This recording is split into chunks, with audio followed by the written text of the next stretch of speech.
not a complete fucking ignoramus, okay? I got this. Fucking got it. Shut up. I love my Mac. Alright? Fuck. Listen. Oh, and I wanted to talk more about this fucking park job before we get started again. Okay, but one thing real fucking quick. You know what, Joel? You fucking know what, Joel? You know that I have a really good fucking microphone right off camera, right fucking here. I just don't know how to connect the shit to do this, okay? I just use the mic on the fucking webcam on the Mac because I don't know how to do it, alright? I've got one. Anyway, go ahead. More about the park, thank you. Okay, so during the time at the park and working that job at night by myself, especially during the later months like September and like leaning into October, it would get dark at like fucking 4 or 5 o'clock in the afternoon.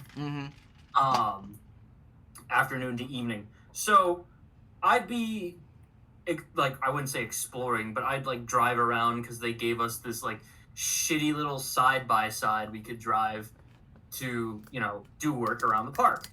One day I go to take out a tree in the secondary parking lot near the soccer field. And it's hard to explain how this park is set up. There's 3 parking lots in total. There's one that's next to the baseball field, one in the middle near the soccer field and the softball field. And then on the other side of that, all the way down to the left, is the skate park, the basketball courts, another playground, and the dog park. And so there's like 3 separate driveways. So I'm in the middle parking lot of this park. So as I go to take care of this tree that had fallen, I pull out into the parking lot and I see a pair of eyes. Oh, fuck. And now, let me explain how this works. There are no animals that can climb this except humans and, spiritual entities. But there was how do I explain this? There was a pile of rocks. Like, it's a gravel pile almost, or like, like fill-in rocks that you'd use. So, funny story.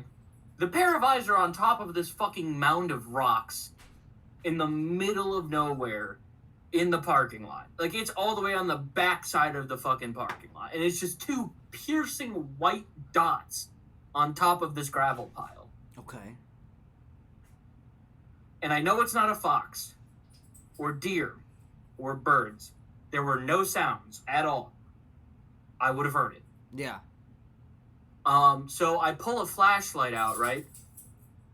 I shine it to the top of the gravel. Nothing there. I turn off the flashlight. The eyes are gone. So it was there and then it just disappeared. Mm-hmm. Could you tell, like, how far away were you from this pile of rocks? Like, could you tell how big these eyes were, or? It was just, like, white dots, and I made sure that if I could get up as close as possible to the rock pile before shining the light so I could see exactly where it was.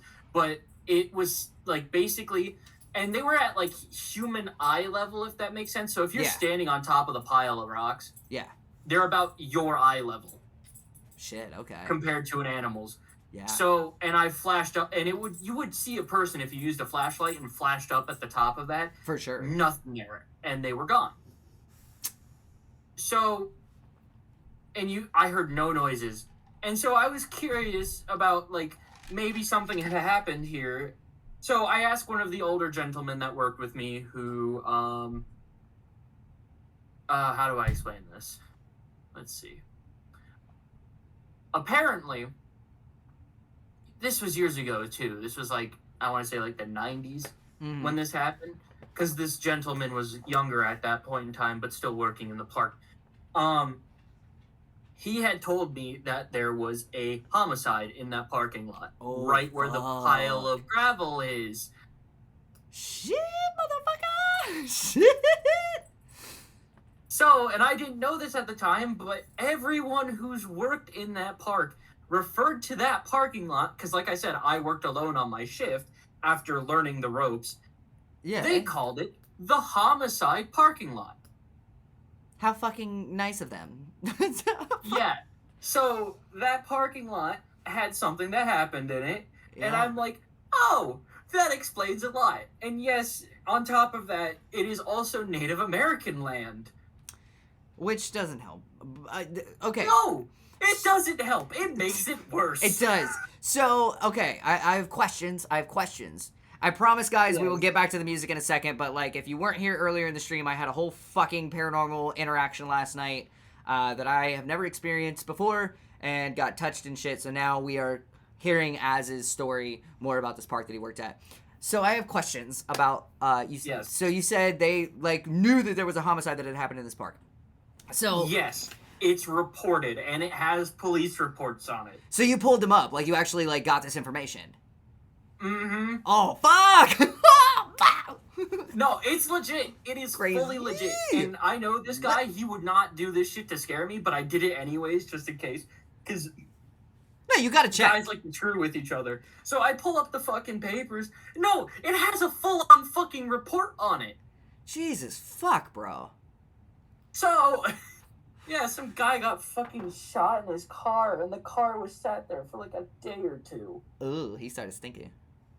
Yeah. He started stinking. So, so I was like, oh, shit, okay. So, on top of that, there's a couple of trails, right? Yeah. So, there's trails in the back of this park. There's a short trail going from the area near the garage to the softball field.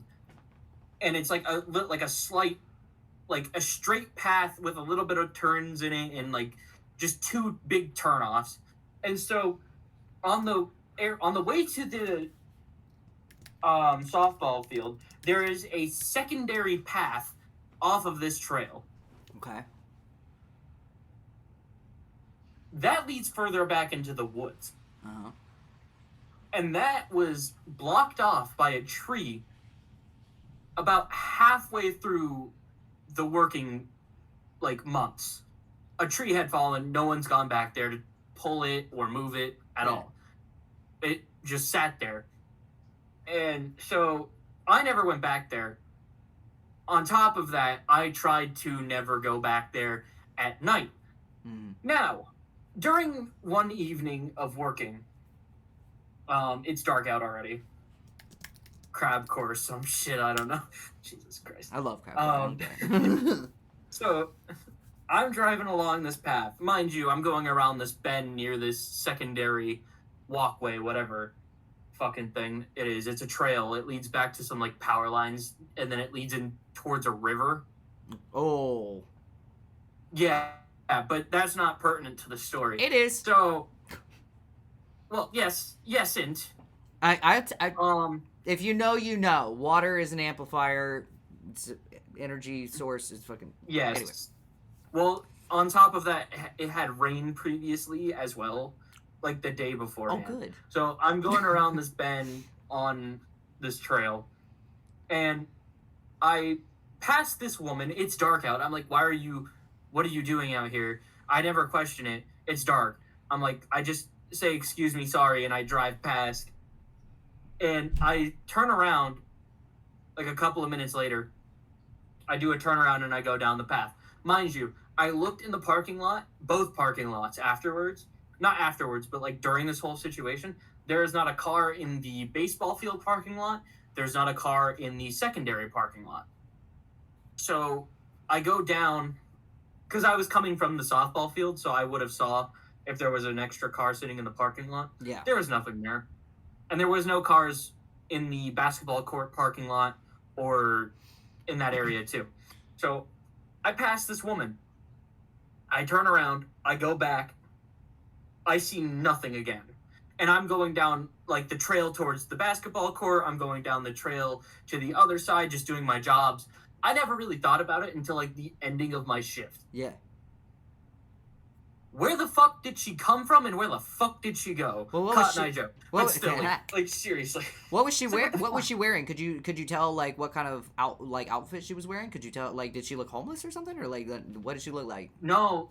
Okay, so this girl had a dog with her too, and she was wearing like normal clothes, like shit you would see like you'd wear outside, Okay. like a puffy jacket, like a North Face kind of puffy jacket, like jeans. I didn't get a look at her face though. That's what bothered me the most. She was like looking away from me as I'm driving past her. I'm like, okay, I don't know, whatever. man. Like I The don't thing fucking about think that, the thing about that is, number one, you're out in a park. You're in the, like maybe she didn't have a car there. Maybe there's a plenty of ways to explain someone There's like plenty just of being ways there. to explain this But then shit. Yes, I know. also you have to think about the fact that like being able to manifest a dog, an animal, with you Yeah. is almost unheard of. Like like it's just not. So like that also Yeah. you got to question that. Like being able to manifest a dog with you is kind of insane. Yeah. Not was that it weird can't as happen. shit. It can, but like it's like so extremely rare and unheard of, and never been Yeah. proven. It's kind of what I mean. Like that would be crazy to prove that. Oh no, 100%. But yeah, there were no cars there, and it was dark. Like it was like 6 o'clock at night at this point in time. So there is no sun; it's only moon, and the weather was shitty that day too. It was raining previously, like it was raining the day before and the day of. It was like sprinkling a little bit. Yeah. So it was a shitty day, and it was dark as fuck. There were clouds overhead, barely even got any moonlight. Real So hard it's to like see. fucking real shitty out. No one's there. Literally, I didn't see a single fucking soul that shift. Yeah, that's crazy. It was such a weird fucking day. I But, mean, like- if that was in fact a paranormal fucking interaction that you had, then like that is you saw something so fucking rare that it's never been documented and it's hardly ever seen. Like it's rarely seen even by like avid paranormal investigators. So like Yeah. if it was in fact paranormal, you saw something crazy rare. But I mean, like, Yeah, like a Pokemon. literally, like, you saw Mewtwo in the wild right there. Yeah, but it was just I've had some weird fucking experiences with that park. It's like I don't know, it's just weird shit that happens there. And like I said, it was Native American land. That's documented. There was a murder there. That's documented. Yeah. Well, and then you Like- also have to think about the fact that, like you said, it had rained. It's right by a river. It's kind of known at this point that bodies of water, lots of water, amplify. They act as an amplifier, so that energy can like be able to manifest and do more things, even if it's not a full on physical manifestation. So like, you're dealing with a lot of things that could definitely give it the energy. You know what I mean? Like it could have. Yeah, no, 100%. So I mean, for sure you're gonna have experiences at that park, 100%. Like that makes perfect sense. But Yeah, there was just a lot of strange shit, and also a lot of like weird ass noises. Like I mean, really weird fucking noises. Like I never like try to go to that park without music. Like I'll listen to music while I'm working and stuff, yeah, and like I try to avoid like I'm a very skeptical person. Like I will say that to the high heavens.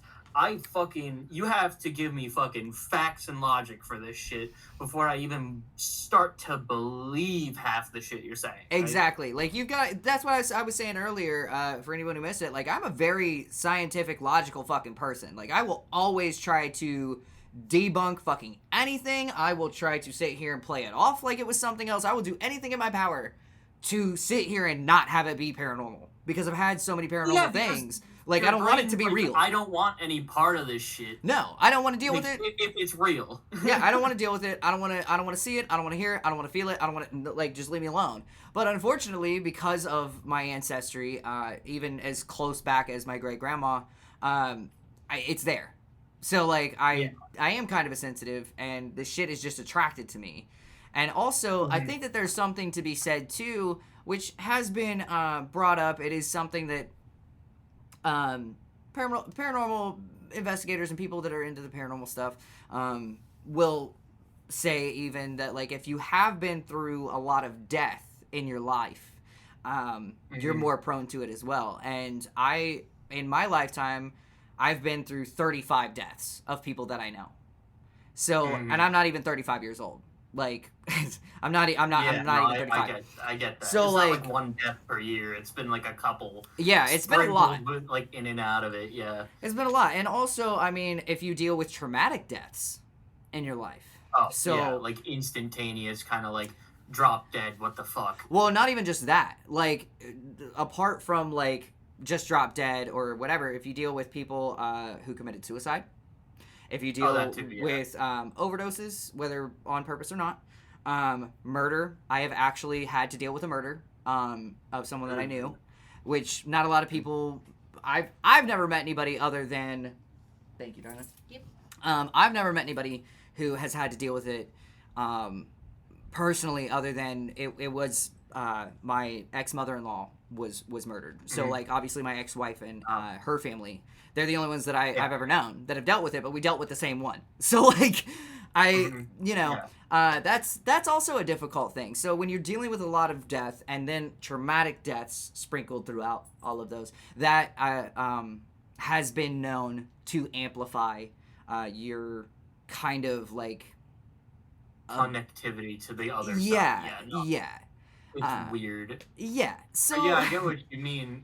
it's fucking crazy. It's fucking crazy. I don't like it. I really did not. I didn't enjoy being touched last night. I really did not. I've Oh, never. I'm sure you.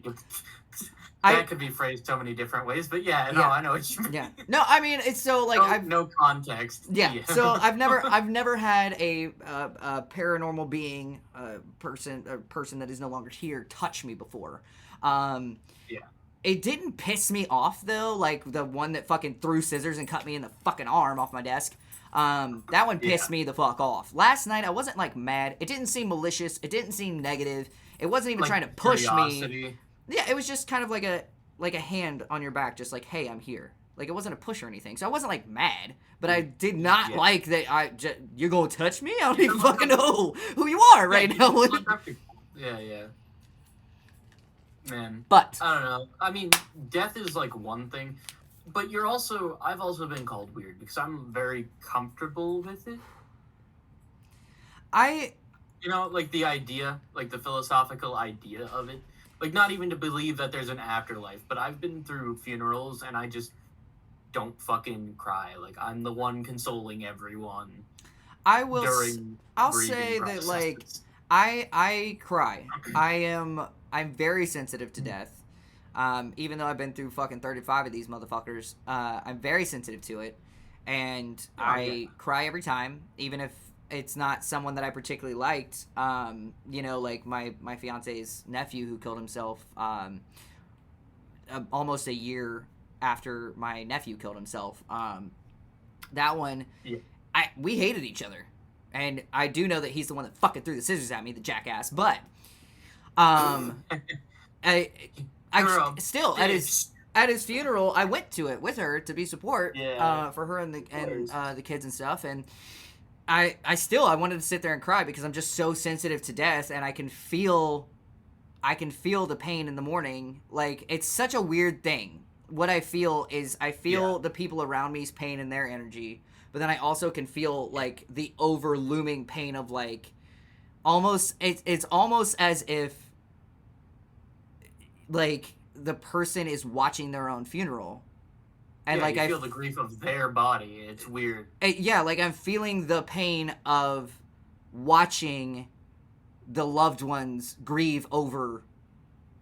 It's so weird to explain.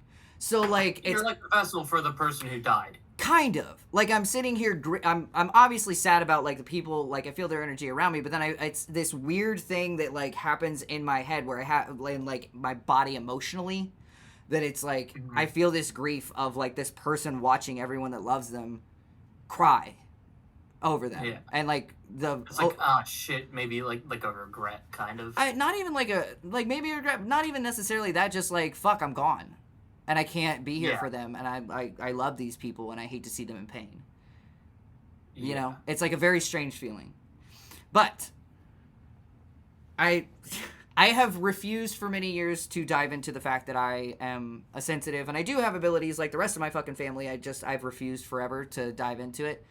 I don't think I can anymore after something touched me last night. I don't think that I have the ability to sit here and just not anymore. I can't ignore it. Once something starts touching you, it's kind of like, hey, fuckface. Like, you need to do the thing. I'm not sure how to go about it, but I'll figure it out. I'll figure it out. I'll figure it out eventually. One way or another. But back to the music. Sorry we got off on another tangent. This is not a paranormal podcast. It's not. A music podcast. It is not a paranormal podcast. I appreciate everyone being here, sticking around for our weird little stories, though. We'll have to just talk about it later, yeah. But on to the next band. So we listened... The topic for today. Yes. We listened to Hunna J, which was more R&B. We talked about it and the vibe of it. And then we listened to the song that you had suggested, which was great. Very reminiscent of Shiny Toy Guns, The Killers, that sort of vibe. Well, also the lyrics, too. Yes. So next we have Gage Thomas. I didn't tell that to start playing.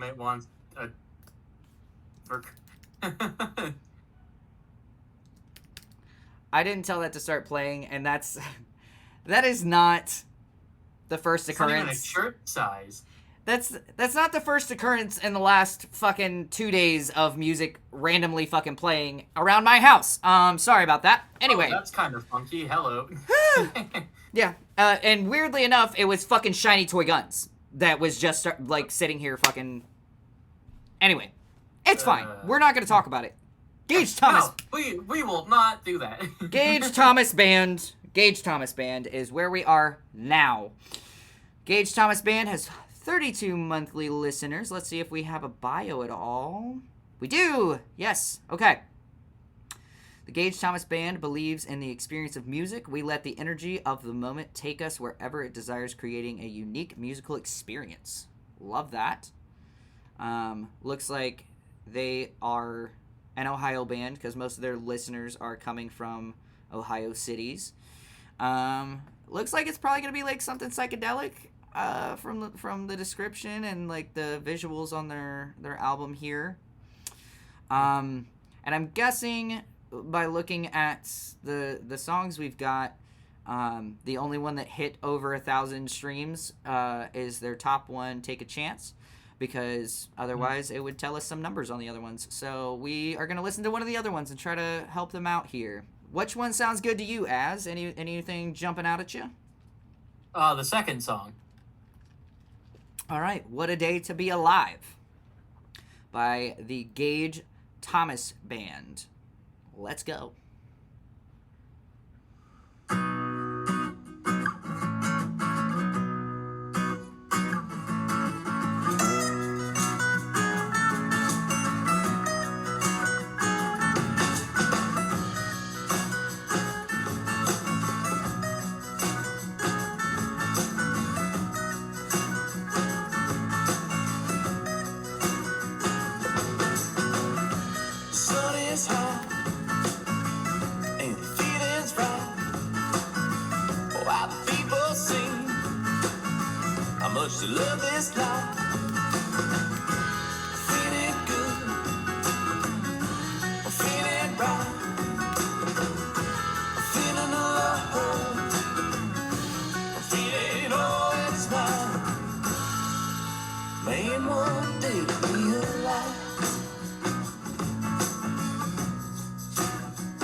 child's come out.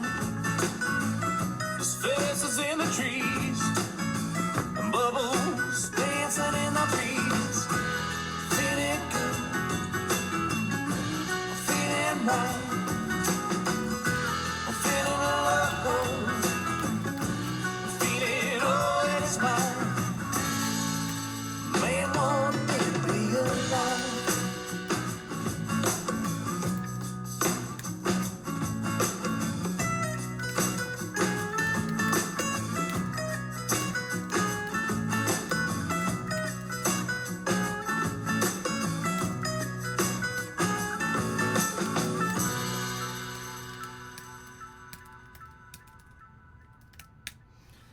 All right.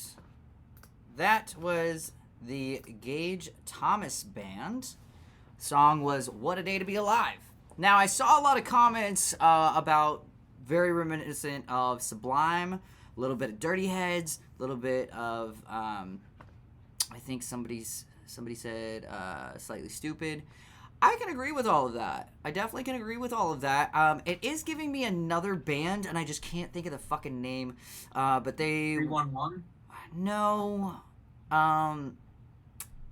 They're from, like, the 60s, 70s era, and I just cannot put my finger on their name at the moment. Because I don't listen to a lot of 60s and 70s bands. I was gonna say, did they have, like, a predominant artist out of it? Or, like, someone who's very known? What? Like, is there a band member that's, like, severely known that maybe I can think of it? I'm bad with band member names, dude. I can't think of it. I know I'll figure it out. I will figure it out. But it's like a 60s, 70s band. Jesus Christ. If I called my mom right now and played her that, she could probably fucking tell me, I'll tell you that.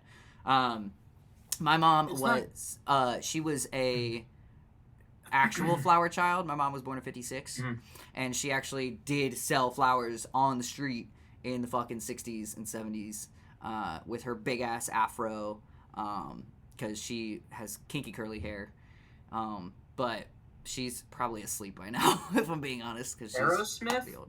No, not even close. Not even close. I'm just trying to get to this point. I'll think of it. Cage the Elephant.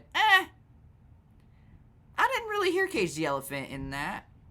Maybe I haven't heard enough Cage the Elephant, though. Maybe you need to give me a song suggestion that you're kind of thinking of for that. But I personally don't hear it, but I haven't heard a shit ton from Cage the Elephant, if I'm being honest. So, that's on me. But as far as, like, production quality, really quality fucking production on that. Everything sounded nice and leveled. Everything sounded professionally done. Nothing was, like, overpowering anything. Oh, there's Tear. Hi, Tear. I thought it was a really good quality fucking song. And, you know, the vibes were good. And, you know, I didn't get super bored, which, as we all know, if you've watched the stream before, I don't like songs that are over 4 minutes. I get pretty over it. But that one, I could get down with that one. It didn't make me super bored. So, your thoughts. I am going to mute for just a second because I'm going to say goodnight to my kids.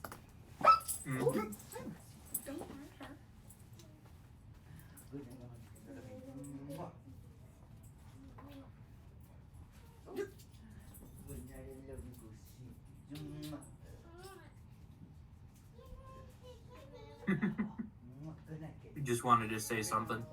That's fair. Yeah, like I was saying, I could definitely hear like 311, Sublime, Sum 41, like those kinds of bands definitely have some I couldn't hear heavy any of that. influence. I couldn't hear fucking any of that in there. Really? Not at all. I really couldn't. To me, it's so 60s, 70s vibe. Like, I couldn't hear fuck all of any of that in there. Maybe your 60s and 70s is a little mixed up, because I don't hear 60s or 70s at all. I mean, unless you're talking like Jimi Hendrix experience, I can see that maybe. I mean, a little bit of that. I definitely do hear Jimi Hendrix experience in there. But there's... God, I'm gonna put my finger on it, and I will fucking let you know. As I swear to God, I will message you about it when I figure it out. I'm gonna DM at like 11 o'clock at night. Probably. Like, I'm gonna find it, motherfucker. I'll find it. Yeah. I know, and I'll just be like, "What the fuck is he talking about?" So yeah, I liked it. I didn't get bored with it. It was a nice little vibey song, and production quality was great. I have no qualms with that song whatsoever. I liked it. Neither do I. It was very solid. Fuck yeah. Sorry, I'm eating cheesecake currently. Oh, bitch! Cheesecake, motherfucker. Let's see, who is our next band? Give me 1 second.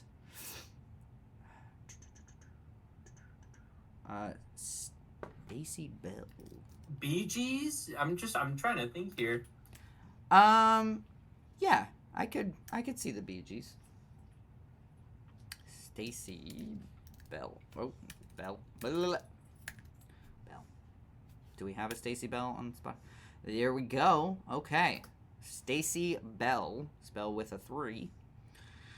Okay. All of these songs must be under 1,000.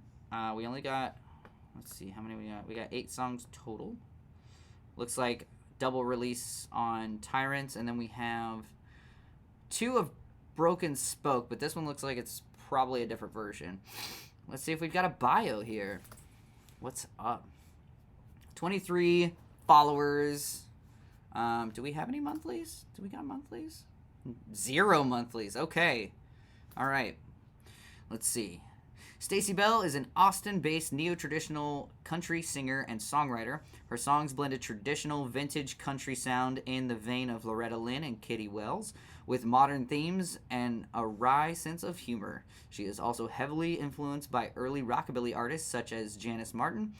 Prior to venturing out on her own, Stacy was a founding member of quirky surf pop band Anachronauts and of psycho-punk-billy trio the Merry Darts. Stacy also hosts a weekly open mic night every Tuesday at Mi Amigos restaurant and bar.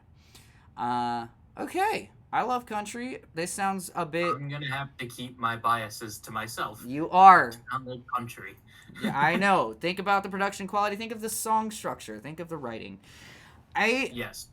I love country. And I love rockabilly. I love psychobilly. I love that shit. Big fan. And back when I used to work as a bartender years ago, I worked at a little burlesque bar, and they would have rockabilly and psychobilly bands come through, and it was always fucking fun. And I made sure that I was working every single one of those events, because not only is it a fun-ass time, you get to see some really innovative things when it comes to instruments as well, and how they play certain things live, as well as just all of them use a fucking stand-up bass damn near, which is great. I love watching somebody play a stand-up bass, and they tip really well. So if you are a bartender out there, or a barback, or any sort of wait staff, server, hospitality, any of that shit, make sure you work some fucking rockabilly shows, because they will very heavily tip your ass. Okay. So, I'm being pulled to the song My Dog Hates You. What do you think, Az? That is a very interesting song title. So, yes, I will take it. Do we want the good production quality of what was recorded, or do we want the live version? Tell us in the comments. What do you guys think? Yeah, I was gonna say. What do you guys think? Should we do My Dog Hates You, studio recording, or the live version? Tell us in the comments. Let us know. And if you don't answer, we'll choose for you. Yes, I will give you a moment. Joel, you're in the comments. Come on. Studio version. Okay. Joel says studio version, and he's the only one that's really talking, so we'll go with Joel's suggestion. Of course. Everybody who's watching, I know there's more of you. Come on. Talk to us. We want to talk to you. We want to hear your thoughts. We want to know what's up. So let's do Stacy Bell, My Dog Hates You, studio version. Here we go. Maybe. There we go. I've got something to tell you. I know it's gonna sting. I never meant to hurt you at all, but here's the thing. I think you're pretty cute, but my dog hates you. We get along so nicely. It really is a shame. We just can't date each other, and my dog's the one to blame. 'Cause I think you're pretty cute. I think you're pretty cute. You're really, really cute, but my dog hates you. I won't waste another minute. I value my dog's love. You'll never come between us in our own private club. 'Cause I think you're pretty cute, but my dog hates you. He whines, he pals, he barks a lot. He really makes a ruckus. You best get out of here before my doggy bites your tuchus. 'Cause I think you're pretty cute. I think you're pretty cute. I think you're pretty cute, but my dog hates you. Yeah, I think you're pretty cute. I think you're pretty cute. You're really, really cute, but my dog hates you. Yeah, I think you're pretty cute. I think you're pretty cute. You're really, really cute, but my dog hates you. Okay. That was Stacy Bell with My Dog Hates You, the studio version, not the live version. Speaking of dogs, both of mine are now down here. This is Roxy, my Rottweiler, and Tyr, my pit bull, is over there. Anyway, so yes, it's fitting because Roxy's here, but She hates everybody. okay. I love country. I love rockabilly. I could get down with the lyrics. Is it just me, or did the pauses throw like everyone off? The pauses didn't like stupid throw me off. A couple of them did, but like, it wasn't. I'm curious to know where the fuck she recorded. Because Yeah. it was There not. was like a huge ass echo too, which I was like, what? Well, and like, so, fuck, man. Like, it sounded very live, but it wasn't the live version. So I'd be curious to know what the fuck the live version sounds like. But also, for me, vocally, it was boring. Instrumentally, also a bit boring. It was just kind of very monotonous. You know what I mean? As far as tone goes, and as far as like not really changing up the vocal pattern at all. There wasn't like a bridge that we could get into. That like there wasn't like much going on. And you know, you don't need a lot going on. Not like you don't have to have a song that is complex by any means or has like a million things going on. It could be very simplified. But if you do have a simplified song, you got to do it right. She must. You don't have to be Tool. You can be Metallica. I mean, fucking look at Never Shout Never, okay? Motherfucker had a ukulele in his voice, and that was it, and we still all loved it, but he knew how to structure a song and how to change up the vocal patterns, as well as the tone and pitches, where it needed to happen. And this did not hit like that. It did not do that. And I agree, Joel. She must have recorded it in something without much sound treatment, or either that, or whoever did this for her, or if it was her, I don't know, added a fuck ton of reverb and like whatever. Fuck, man. It wasn't like echo chamber, I guess. It wasn't. It was boring. Vocally, it was boring. Instrumentally, it wasn't a great song structure. I don't think that the instruments sounded bad. I think as far as like the sound of them, they sounded good. They were in tune and like they were recorded well. When it comes to her voice, I don't know if that reverb and echo and you know whatever was happening there was post-production or if it was recorded that way. Either way, it wasn't right. It wasn't good. So you know, I don't like to shit on people. I like to sit here and give the positives and the negatives. There's just not a shit ton of positives to this one, unfortunately. And I had high hopes after reading her artist description. Marrying neo-traditional country with rockabilly and punkabilly, like, I love that shit. And I gotta say, I was kind of disappointed with this one. It was funny. Yeah. It was funny. Lyrically, I fucking had no issues with the damn song. But, like, and, like, instrumentally, I liked the instruments. They sounded fine. I did find that, like, occasionally her vocals were a bit pitchy. Not a ton. So if there wasn't any production, kudos to her for fucking being, like, right on pitch and key damn near consistently the whole goddamn song.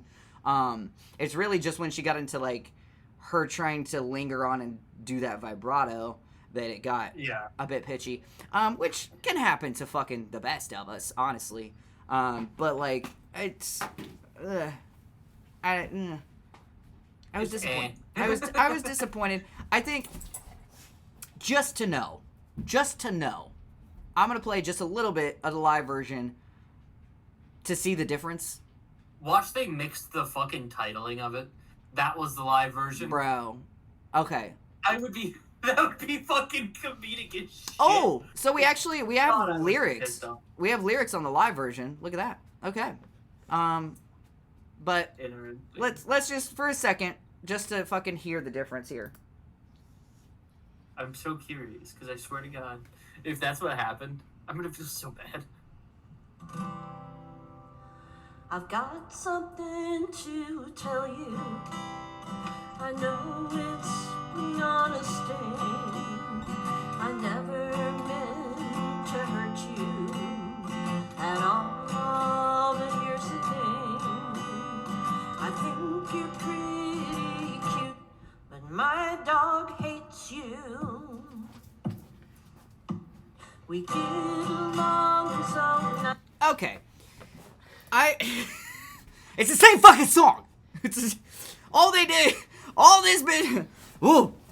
she did was had it recorded live, put it out, and then was like, oh no, people like live versions of things, and decided to then sit here and say that she did a live version. That is the same exact recording.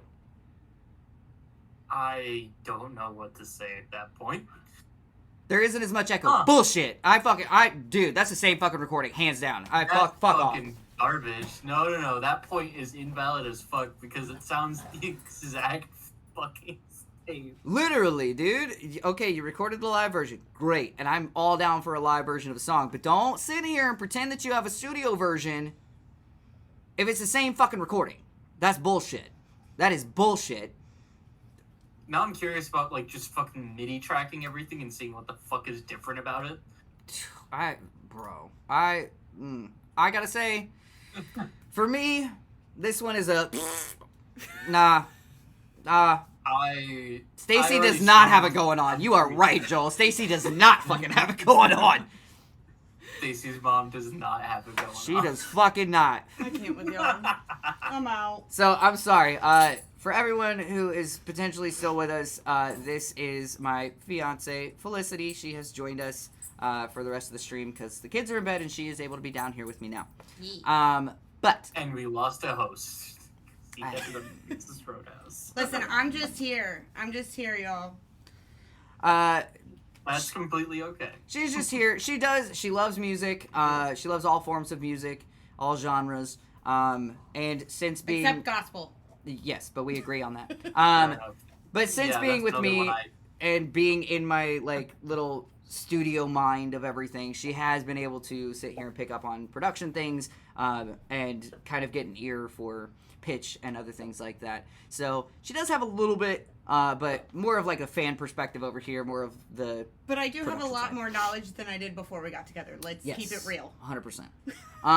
Now, that was a disappointment. Big old fucking... No, gotta cut Stacy. Nah. Out of the fucking America's Got Talent, I guess. Yeah, you just fucking... Nope. Fucking no. Fucking no. Let's see here. Now, Joel gave a suggestion for a band called Infruna. I don't know. I don't know. Can you send the name to me so I can try to like maybe pronounce it better? I don't know. Yeah, look at in I would say Infruna. Infruna. I think it's Infruna. I don't fucking know. I would think Infrona. My Sharona. My Sharona, yeah. My Sharona. We do... Oh, okay, here we go. So, hey, knock it off. Knock it off. Thank you. We do have a band description here. We got 160 monthly listeners.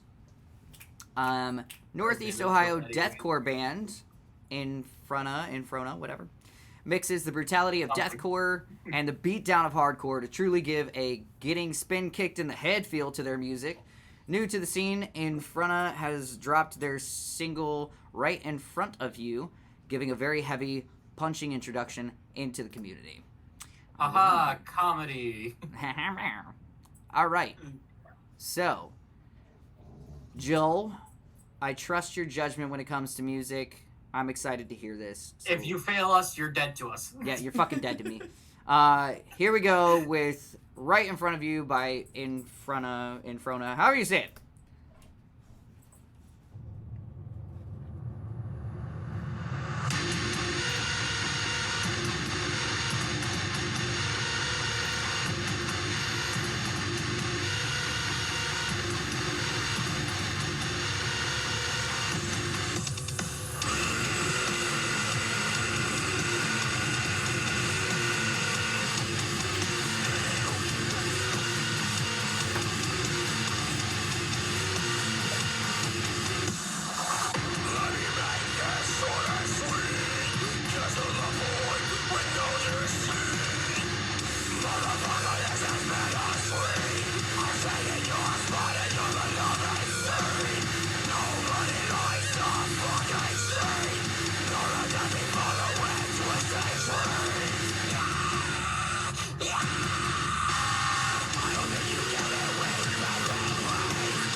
That got nasty. Okay. All right. Okay. That got nasty. Okay. All right. Listen, it's not a long song, but I would say like the weird, like growling they were trying to go for. Like it sounded like they were struggling.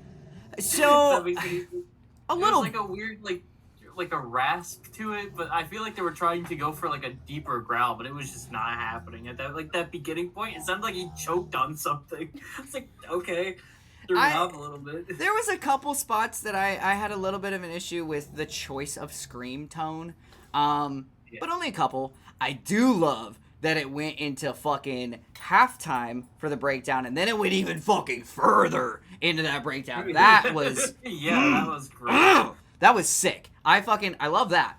I do think as far as production goes, love that song, but I think I have some like weird Attila vibes from that song. a little, Like I just guess. from some of like the goofier shit they've done. I guess so. I wouldn't say that. Honestly. This is definitely more in the deathcore realm. Yeah. I do think a couple times the vocals didn't quite line up how I would like them to with the instruments. But yeah, that one spot like leading into the breakdown. yes. Like almost like at the beginning of it. Mhm. I could definitely hear that like it wasn't lining up the way it should have. Yeah. Like weirdly enough, it was like a tad bit off. Yeah. 100%. And I'm glad you caught that because I fucking caught that shit, like for sure. Like it sounded like they were straining so hard to try and keep it going that they lost track of like the timing of how it was supposed to go and just wanted to get it out. But here's the thing. When it comes to production, you can line that up. There's no reason that couldn't have been fucking lined up. Like that was just 100%. dropping the ball. That was dropping the ball on that. But my other thing is, we've talked about it as I am very much I talked to you about the coast, East Coast versus West Coast mixing styles. Yes. Um Because they brought up a Devil Driver song. I was like, yes. Yeah, so like the Devil Driver song, it does sound like mostly, I won't say entirely in this song, but mostly in this song, they were going for the, I believe it's East Coast now. That style of keeping the vocals very much kind of leveled in line, almost to a point of muffled, almost to a point of being too far back in the mix. And we've talked about the fact that I'm much more in the other coast. I'm much more in that style of bringing the vocals just a little bit further up, and making sure that they have the proper platform to be heard. They're from, speaking of Devil.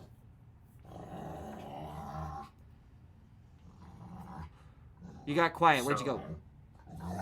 Oh, did my mic cut out? It did. That was weird. Okay, I was saying that Devil Driver's from California. Okay. Yeah, so I don't fucking know which coast is what, but one coast versus the other is very much about keeping those vocals and everything very in line, and it makes the vocals seem like they're too far back in the mix, and the other one kind of elevates them a little bit above the mix. But Joel was just saying in the chat, I was talking to their vocalist earlier because I met him to sell him one of my bass cabs. I offered to mix for them, and they said yes, so I will hopefully get a chance to fix that, and they can re-release it. That would be sick, dude. I think that you would be able to mix that how it needs to be and line those things up that were a little bit off. And it wasn't much, and it was just vocally. So, like, that's a very easy fix. It was a twinge off. Yeah, it's a super easy fix. Joel, since you talked to him earlier, do you know if they did this themselves or did they go to somebody for this? Do we know?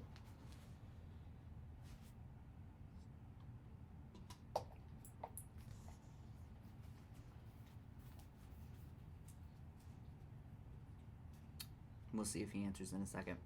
But yeah, as far as that song goes, I fucking love that breakdown. Like I actually kind of wish the song was a little bit longer. But you know, I liked it for what it was, for sure. And the only discrepancy for me is just vocally, really. I didn't even realize it was Also, only 2 the minutes. weird like whammy shit on the fucking guitar. That was also like a weird highlight there. It was a weird highlight, but I didn't hate it. No, that's like a song I have to listen to more Right. to like fully understand what they were trying to do. Like listening to it once in like an echo chamber is one thing, but listening to it like once or like twice more after that from just you listening to it might change it a little bit. But yeah, no, just that the vocals are definitely one thing that need to be like just helped a little bit. But yeah. Yeah. other than that, I think the whammy guitar stuff was definitely just like a stylized choice, and that's just in the song. So I was like, okay. Okay, so Joel has answered us. They went to someone and they spent too much on it. I'm doing it for free since I'm not a pro, but I know I can get it timed right and make it slightly heavier. Bro, I have the utmost faith in you. I've heard your mixes that you do for your own shit, and honestly, man, you've got a calling for it. You've got an ear for it. Like, you should be fucking mixing people. That's my fucking opinion on that. I think you should be mixing people, and I think you can definitely make this song better. A good side hustle for some money at some point or another. Dude, not even a side hustle. If you really fucking get good at it and get into it, like, this is... It can fucking... You can make money. Like, serious money. Like, serious money. But... Let's see. He said Dreamwalker as well, which I've heard the name. I don't know. We might get dinged for them. Maybe not. Okay, maybe not. We have 882 monthlies. It could depend on the producer and stuff. Let's see. So we have a lot of listens on a lot of songs. I'm going to go with Redshift because... That's their newest one, it looks like. Yeah, it looks like their newest one. It's just over 6,000 streams. We got 882 monthlies. Let's see. Description. What do we got? Oh, wow. They have over 1,600 followers. Fuck yeah, guys. Shit. Dreamwalker is a 6-piece metal band based out of Cleveland, Ohio. Essence is the band's debut single and music video from their first EP titled Solace in Perspective. It was released on February 28th of 2018 and is the band's debut EP. It is available on all platforms digitally. Forever Adrift was released on January 17th, 2020 via Dreambound. Forever Adrift is the lead single off the forthcoming album Sun Through a Harsh Winter, coming in April of 2020. Guys, if you're listening, if you see this, update your shit. Update your shit.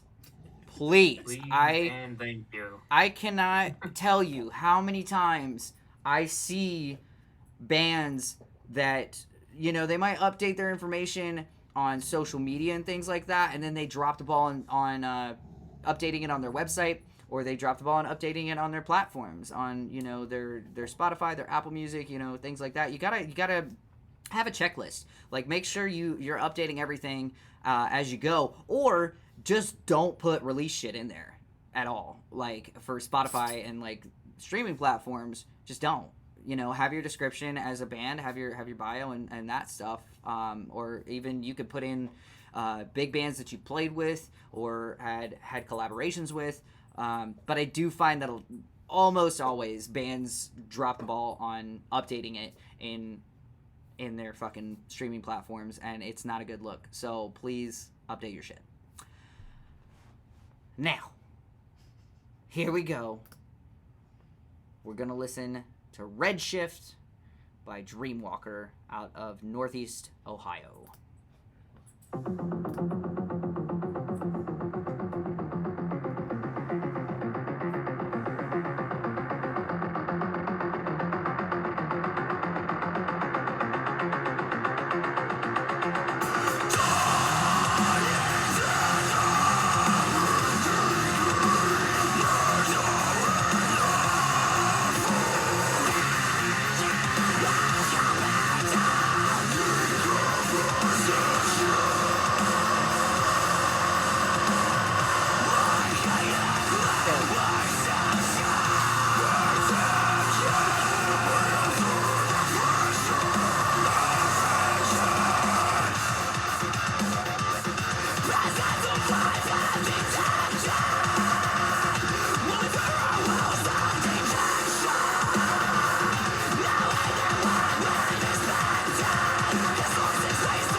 Holy shit!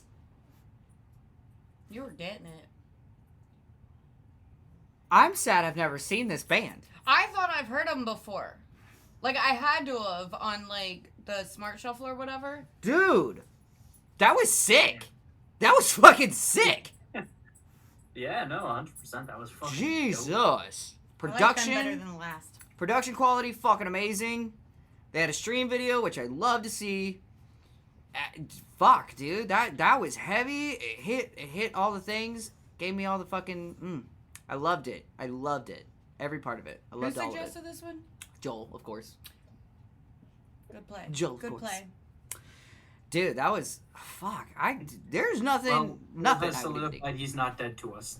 you know, He made a save.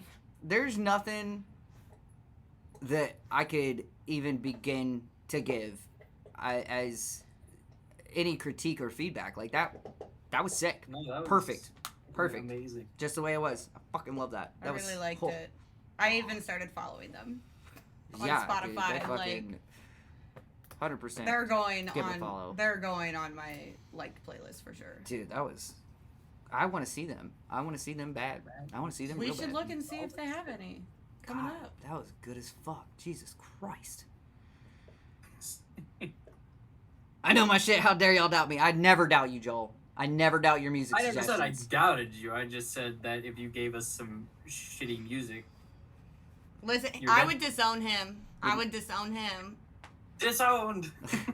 I would. No, that was fucking good. Holy shit, dude. Holy shit.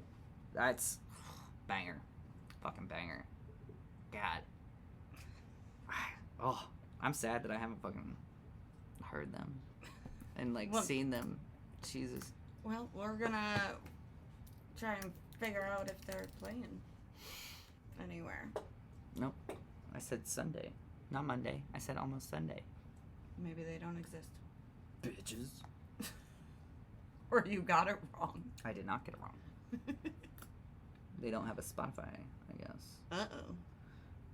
Okay. What are you looking for? It's fine. We're gonna find another one. He's just like, Oh. skip. Fuck them. We're dropping their shit immediately. Fuck 'em. Fuck you. Well, this is like suggestions, just suggestions. So, Dolly Van Gogh. Is that how you pronounce that? It's Van Gogh, technically. Oh. Yeah. I've been pronouncing it wrong my whole life. That's the way you pronounce it. There, the last Oh. name. Yeah, it's Oh. fucking lit. I should Ooh, definitely. I listen to actually have a suggestion. Funnily enough, Okay, well let's possibly. it. find. Holy shit! This Possible. they've got 2,400 monthlies. Hell yeah to you guys. I like the name of that one. They got a lot of streams. Oh wait, it's a 4-minute song. Quill can't listen to it. Nope. Maybe I can. Sometimes I'm not bored with it. Sometimes. No.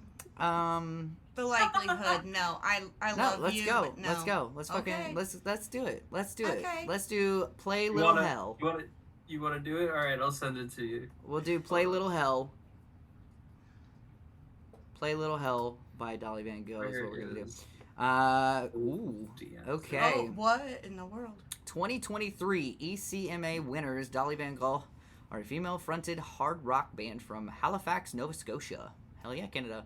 I like it. They are known for their showmanship, originality, and musicianship, and have performed across Canada with the likes of Buck Cherry, the Glorious Sons, the Headpins, and Anvil. Fuck yeah, guys, get it. The band has released 4 full-length albums, 2 EPs, and over a dozen singles, which have received worldwide radio play, critical acclaim, and award attention.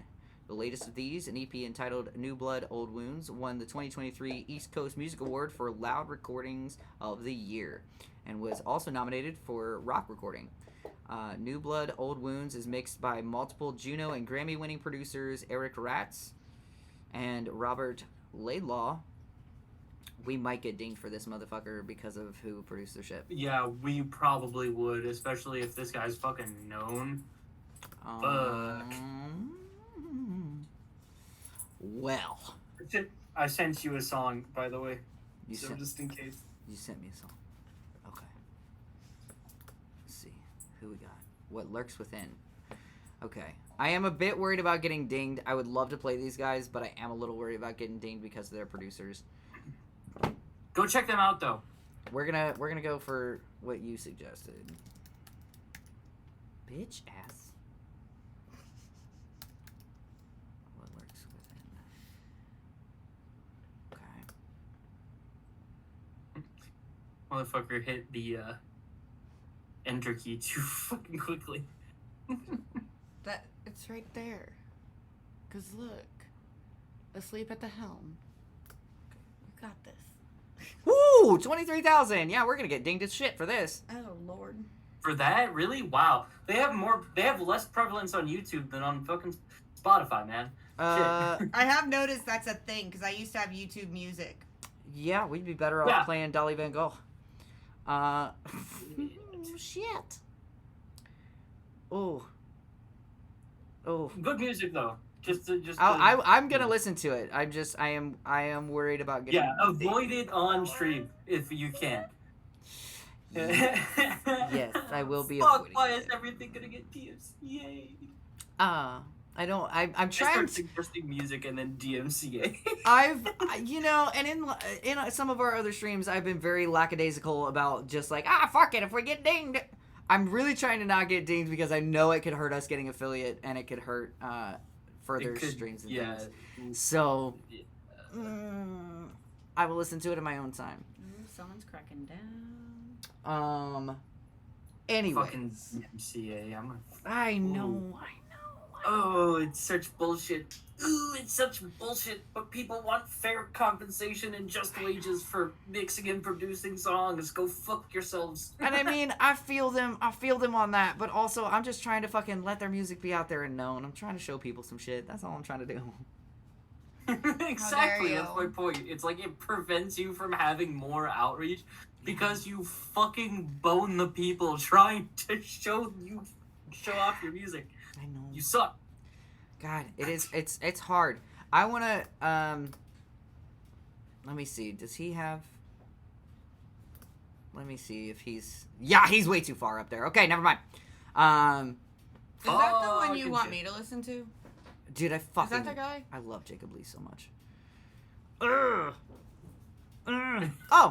Shitty. Walking Down Maine. Actually, I have not done them yet, and they are fucking great, and they deserve it. Walking Down Maine. They have 530 monthly listeners. They are, I will tell you. Walking Down Maine is a metalcore post-hardcore band formed in 2022 in Canton, Michigan, consisting of Jeremiah Doe on vocals, Alex Crispy Al Leventis on drums, Tiernan Smith on bass, and Jesse Bueller on guitar. The band released their Did it say debut. Tiernan? Like, that's the name? Tiernan Smith. I heard, Yes. like, is it? I can't read it. It's so small on stream, but I Tiernan. want to. Okay. I thought I heard something completely different. That's my bad. Yeah, Tiernan Smith. All right, we got Okay. 530 monthlies, 385 followers. I have listened to one of their songs before, and they rip, dude. I love this band. I love what I've heard from them. I can't remember. Do you remember which song we listened to from them? Was it The Aftermath? It was either that one or Eye of the Storm, I think. Okay, so we're gonna go with I was on the way whatever to- song Az wants to hear. Az, choose a song. Shit. Cambridge? Hold on. Well, we were gonna possibly have them in Yeah, Cambridge, but they the couldn't. one I come. was- Bar Fight to a Soundtrack seems like a fucking great name for a song. I was thinking that one too. It Oh, does. we've Oh, got the lyrics. Yo. I don't. I love how it says small dick energy. I don't know how. How does Blake fucking bring up the lyrics bigger? I don't know. I don't, Okay, so that is depending on the artist and what they decide to do with their lyrics, and if they're like track along lyrics and shit. Gotcha. Okay. That is all dependent to the artist and or band. Okay. Well, It's a 2-minute song. this is. It's oh shit! It's only 2 minutes. Yeah, 2 minutes and 7 seconds. It's gonna be a short one, but let's fucking do it. Bar Fight to a Soundtrack by Walking Down Maine out of Michigan. They rip. I'm hoping this song is just as good as the other ones I've heard from them. Here we go. Stop playing with the small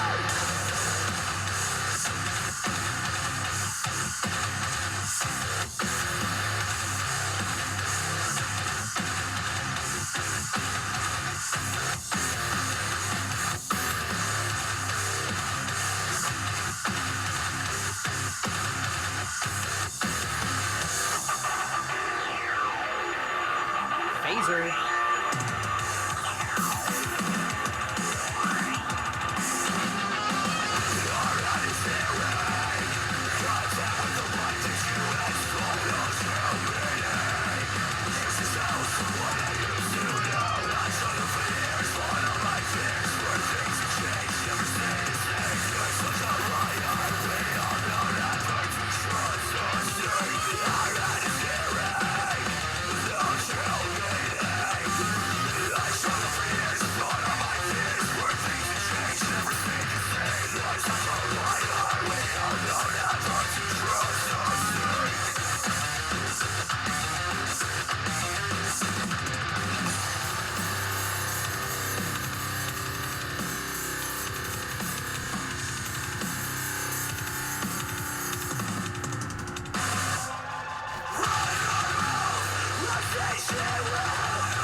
Wait on. Okay. That was Bar Fight to a Soundtrack by Walking Down Maine out of Michigan. That breakdown there at the end is a breakdown that in high school I would have sat here and fucking murdered some motherfuckers in the pit slam dancing to. 100%. That's 100%. like some a day to remember type shit. Oh, that's heavier than a day to remember. Don't give me really that is. shit. Don't give me that shit. It really is. Fuck no. That's like, who is that giving me vibes? Oh, I can see them in my brain. This happened with this other fucking band. Like, Dude, I know. I'm so bad at remembering names. You I'm shouldn't say shit like that. You're like, oh yeah, I have it right here in my head, and I just can't fucking think about it. fucking do. This You're makes me pretty want to bad at that. karate kick some kids. Yes. Yes. Oh, 100%. don't do that. Dude, I loved it. I No. loved it. The only problem I have, the vocals did not quite line up how they should have through that first verse specifically, like the first verse for sure. Oh yeah, it just I could wasn't. definitely hear that. It just wasn't quite lined up the way that it should have been, in my opinion, when it comes to bands like this. It could have been lined up just a little bit better with the instruments, but that's not a day to remember. That's a day to die. You're right, though. You're right, though. Can't with him. Yeah, no, I liked it. It was fun as fuck. That breakdown, I would have beat the fuck out of somebody, 100%. Like, in the pit, not even cared, wouldn't even look around me. It was fun. I just wish that the vocals would have been lined up better in that first verse specifically. They got onto it once it started getting to that two-step sort of part, but that first verse before the two-step, it just didn't quite line up for me. But it was good. I liked it. Any more thoughts, Az? No. Or anybody else in the stream? All of you viewers? We got 5 people. You know, the people in here, the people we have watching this stupidity happen. That's what my dad was hearing in his head when he used to beat my ass. Oh, Jesus. God. Okay, let's put the leather belt down. Calm down. Woo! All right. Yeah. Yep. All right. That's... Yeah. Yes. Was it a leather belt or a 2x4? Mine was a leather belt or a fist, so, you know. Yeah. I have a leather belt. I am blanking on any more artists to show right now. I wish the other band had less prevalence. I know. It would be a fucking banger. Oh, wait, no. But no. Joel did say they are a local Columbus band, Faith and Failure, and I've played with them a number of times. Depending on the mood. Oh, no. Faith and Failure is great. I fucking love them. They are a local Columbus band that I've played with for years. Even in my old band, we played shows together. And actually, they practice at the same practice spot that my new band, Prakari, plays at, or practices at. And we sometimes run into each other, which is great. I fucking love those guys. They're super, super fucking nice. 428 monthlies, 774 followers. We are a modern metal band from Columbus, Ohio. Check out our link tree to get all our social links and follow us on your preferred social media platform. Check out our website, www.faithandfailure.com, to shop our online merch store and keep up to date with news. Now that is a clear and concise fucking bio right there. Love it. Now, Joel suggested their latest single, Death Wish, which I don't think I've heard. So I'm excited. That's Coffee Company. Yeah. I love them, though. And honestly, so, like, Faith and Failure, their vocalist, Chad, is pretty tall. He's a pretty tall guy. He's pretty lanky. Hard to photograph. But when you hear Chad on the songs, you do not expect his voice, his speaking voice, to be as deep as it is. And it is incredibly deep. Like, when you talk to him, it's so deep. It's one of those voices that it gets that, like, raspy fucking, like, crackle. That's how deep his voice is. It does. My morning voice. Dude, it's fucking deep. And you don't expect it. When you go to talk to him, you're like, oh, shit, that was a great set. He's like, hey, thanks, man. Like, it fucking crackles. Like, it's deep as shit. And you're like, what the fuck? What the fuck was that? I don't remember that from the Newport show. Dude, he has such a But deep voice. also, I was so focused on photographing them that, like, it was a whole thing. I love Chad. All of them are really fucking nice. I love all of them. I actually, years ago, when my old band played with them at the King of Clubs here in Columbus, we were sharing a green room with them. We were headlining, but we didn't want to, like, take up the green room. So we were like, everybody come in. We don't care. Drink. Blah. Chad got overheated, and he hadn't even played yet. He got overheated, and he was drinking, and he hadn't really ate much that day, I guess. And he's, like, in the green room, and I'm like, are you okay? Like, he didn't look okay. And I was like, are you good, dude? And he was like, I'm fine. And I was like, I don't think you're fine, man. Like, do you want some water? Like, you don't look good. And he was, like, sitting at King of Clubs in their green room. They have, like, a whole vanity set up with, like, a bunch of mirrors and, like, a counter and everything for you to get ready. And he was sitting there, and I was like, dude, I'm gonna get you some water. Like, you don't look good. And he fucking, like, starts to like kind of heave over a little bit, and I was like, oh fuck, and he like pukes in his hand. I was like, Chad, what are you you drunk? What are you doing? Like, fuck, man. Shit, I was like, I'm getting you water. We're gonna get you a fucking cool towel. Like, we're gonna fix this before you, because I'm pretty sure you're next. We have to fix this problem before you go on, dude. Fuck. I'm sorry. He wears fucking what? That is a newer development in the last couple of years for Faith and Failure. He wears a bulletproof vest on stage. It doesn't have a plate in it. I do know that. It does not have a plate. I thought it did for the Newport show. No, he does not wear a plate in it. But one message was deleted by a moderator. You bitch. Who'd you ban? Someone promoting shit because it's a bot. Oh, fuck 'em. Yeah, don't. I have no reason to ban anyone unless they're doing fuck shit. No, that's fair. That's fuck shit. That's fair. Okay, so we are going to listen to Death Wish by Faith and Failure. Here we go.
Okay, that was Death Wish by Faith and Failure right out of Columbus, Ohio, here where I'm at.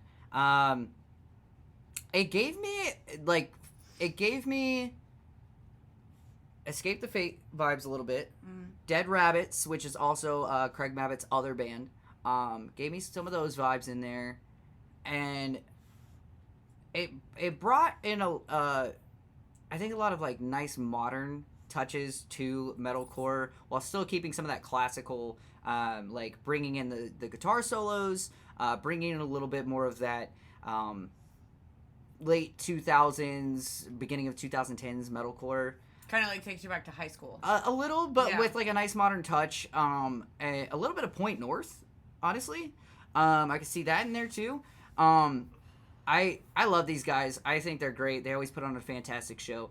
And the only thing, and let me preface this, I really do like all of these guys. They're amazing people and they're amazing musicians. And Cole, their guitarist Cole, because it's Aaron and Cole are their guitarists. Cole is the one that is the lead guitarist, and he's the one that tends to do all of their solos and stuff. I do think sometimes some of their songs, he goes a little bit too long on the solos. Like, I don't think this song needed to be over 5 minutes. I think that it went a little long in the guitar solo. It was still a really fun song. Like, I didn't get super bored or anything. It just, I don't think it needed to be quite that long. Can I just say that our son is upstairs watching on my iPad and was jamming when I went upstairs to get you a drink? Hell yeah. Like, he was headbanging and everything. I knew Sky would love this song. I knew he'd like He's them. all about it. That was awesome. Thank you, Sky. He's in the chat. Oh, Actually, yeah. look He at him didn't go. know that he could, like, add, like, send messages and stuff on here. And I was like, no, like, you totally can. Shout out to our son Sky. He's awesome. He's upstairs. He's 10, about to be 11, and he likes good music. Proud of him. He's a mini you. He is. What do you think, I Az? wonder where he got it from. I have no idea. Me? Yeah. It's both of that's us. weird. It is, but He's a mix Who of would us have seen both. that coming? give me your thoughts, Az. What's your thoughts? And I know Joel, you know these guys too. So tell us in the comments. Anybody else who's watching, give us feedback. Tell us what's up. Tell us what you thought. Not gonna lie, I kind of did zone out at the fucking Guitar solo, didn't you? guitar solo. Knew it. Holy shit. It was too long. It was too long. Even for me, who has, not the attention span of a gnat, Yeah. I did get a little bored. I love myself a good guitar solo. Yeah. Don't get me wrong. I love my Sinister Gates. I love, like, very, very, very many different guitar solos. But at the same fucking time, you gotta stop at one point You do. or another. And the thing is like if you looked at the time, because I know how Cole is and how the band is with guitar solos, so I already kind of knew I should look at the time of the song to see how long it went. And it went like about a minute or so, which is just too fucking long for a guitar solo in this genre. It just really fucking is. And honestly, in my opinion, for any fucking genre, it gets boring. He's a great guitarist. Do not get me wrong. He is an amazing guitarist. 100%. He's got the fucking chops. He's technical as shit, and he's always on point. But God damn it, Joel. you do have to, you do gotta cut it. A minute long is just too fucking long, dude. You got, like, I'm gonna give you 30 seconds. You better make that shit hit in 30 fucking seconds. And Yeah. then you're stopping. Yeah, I mean, Like, that's where I'm at. 30 seconds, it doesn't need to be longer than 30 seconds. I'll even sit here and give a band, if it's a hell of a guitar solo, like 40 seconds, But, like, anything over that is just overkill, in my opinion, and it does get a bit boring, like you said, Az. After a minute, you're like, okay, come on, get back to it, Like, can I have the lyrics back so I can actually get back into the song? Yeah. But you see what I was talking about before we started that song? You don't expect Chad's voice to be fucking deep as shit when you talk to him. No, I could kind of see it. But he's the one also singing. So, like, for me, first time first time I talked to that fucker after a set, I was like, what the fuck? Like, what? Oh, well, you can definitely preface your voice to where it doesn't sound as deep. Like my microphone, the one that I have hooked up right now, actually is octave higher. A octave higher. Okay, yes. I'm gonna start speaking in yield British here. Okay, so no, it's set an octave or two higher because sometimes my mic just can't pick up my voice like my normal one. I'm gonna need to hear your voice. I thought this was your voice. Like your real No, voice. it's not. Let me hear your voice. Let me hear your voice. I can't turn that shit off right now. It's plugged into my laptop. God damn it. You won't hear anything if I unplug my mic. At some point I want to hear your actual fucking voice because I've never seen your face and you told me I never will. Rude. And I thought this was your voice and you're now telling me this isn't even your voice. It's not. I don't even know you. Wait, why can't he see I your don't even face? I don't even fucking know you, Az. Why I don't is even he- know your name. I don't even know your actual fucking name. Asmodeus? No, the fuck it's not. What the fuck, man? But why aren't you allowed to see his face? Why? Ask him. I don't know. He refuses. I don't show my face on the fucking internet. Okay, it I just doesn't have to don't. be on the internet. You Can't can you show just me on meet in- Discord. Or like Fucking in person at some point? He doesn't live here. Where he live? No, I don't live in Ohio. Jersey, right? No, No. state before. State before Jersey. What's before Pennsylvania? Oh, yeah, you There said you you're only a few go. hours from us. Yeah, you're in Damn, Pennsylvania. I'm Yeah, yeah, smart. Yeah, yeah. I know my states. I'm smart. That's amazing. Listen, when it comes to my states, I don't know. Okay, so Oh, it's fine. I give everyone a geography lesson every once in a while. that's fair.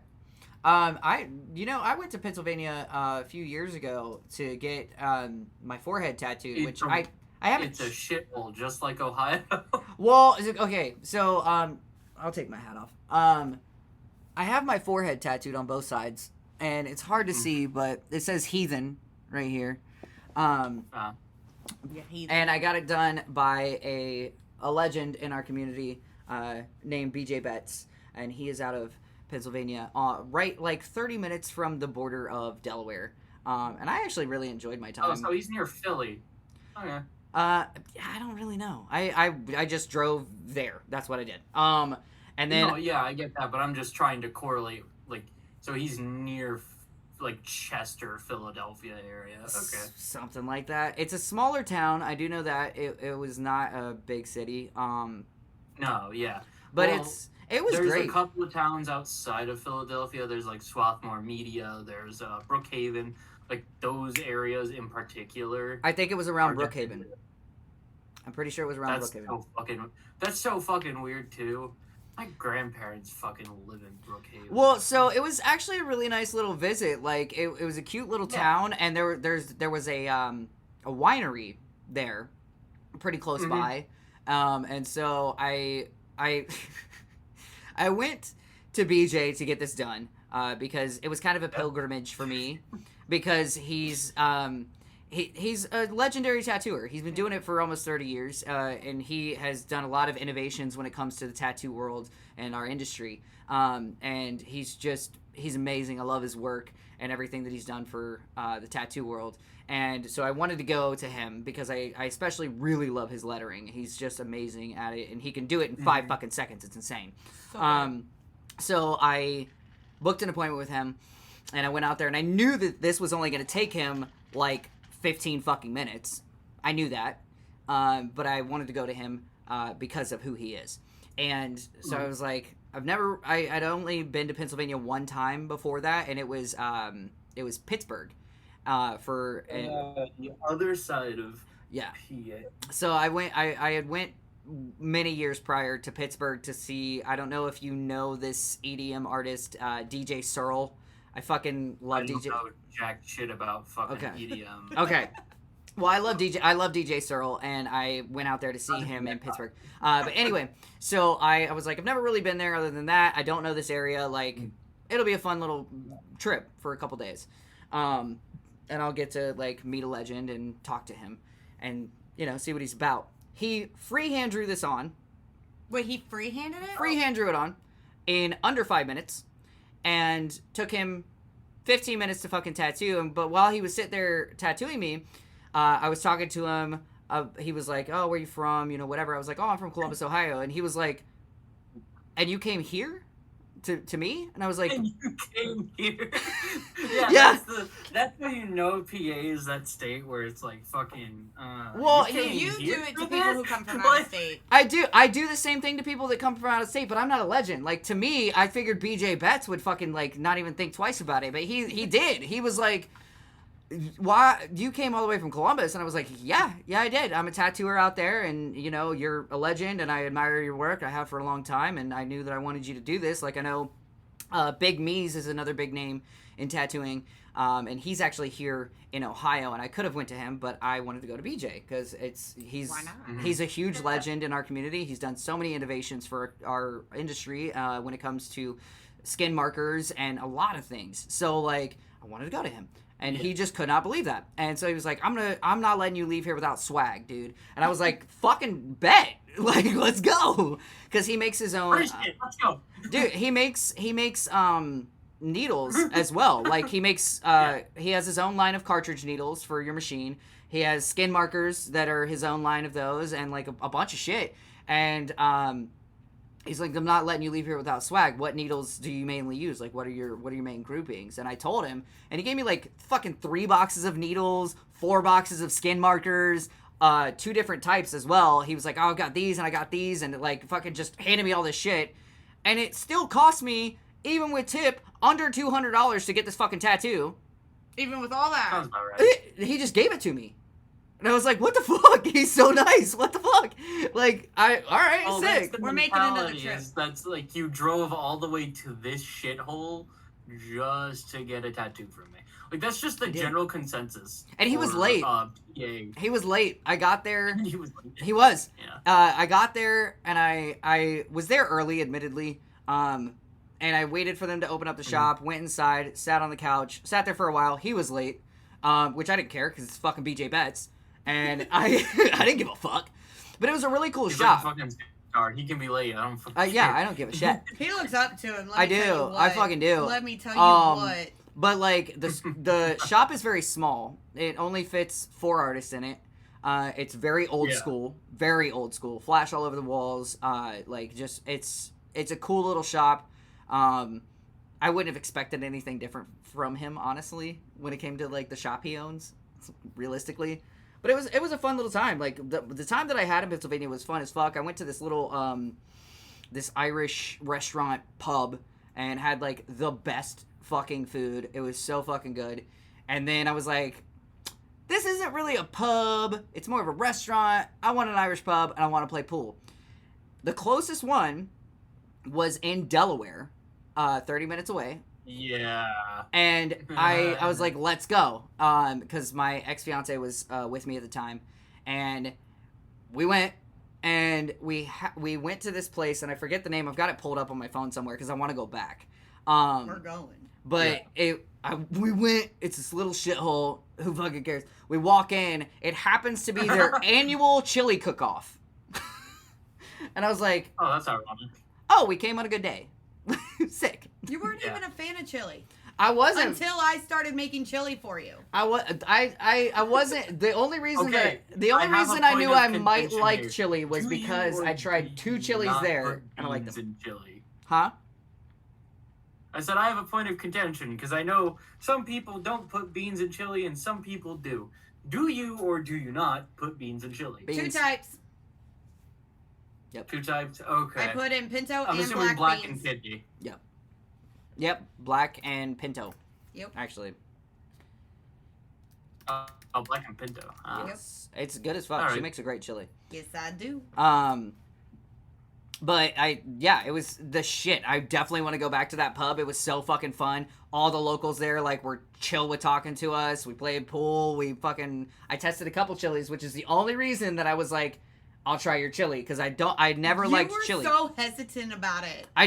As a kid, growing up, I never liked chili. And so, like, I tried it at that fucking Irish pub in Delaware, like 2 of them, and I liked them pretty good. So, like, when she was like, oh, I made chili, I was like, I don't like most chili. Is it going to be good? He loves I it do. now. I really like her chili. But, yeah, I actually really liked where I was in Pennsylvania. Where are you at in Pennsylvania? Northeast PA, closer to New York, New Jersey. I know that So area. I get all the shitty fucking people. I partially grew up in PA. I mean, I drove through Northeast PA to get to Buffalo once, but like I couldn't tell you anything about it. Yeah. I've gone through PA so many times and partially lived Well, there. Because it's plain. It's so boring. I would not wish it upon my worst enemy to live in this fucking rat hole. Fuck. Okay, so I have struggles with it. It's so like empty, you know. I come from a tiny little town called Nitro, West Virginia. I get it. Literally middle of nowhere. So I'm sorry, Nitro, West Virginia. Okay. Nitro. It is called Nitro. And I will give you the backstory on that. Actually, Nitro, West Virginia. Oh boy.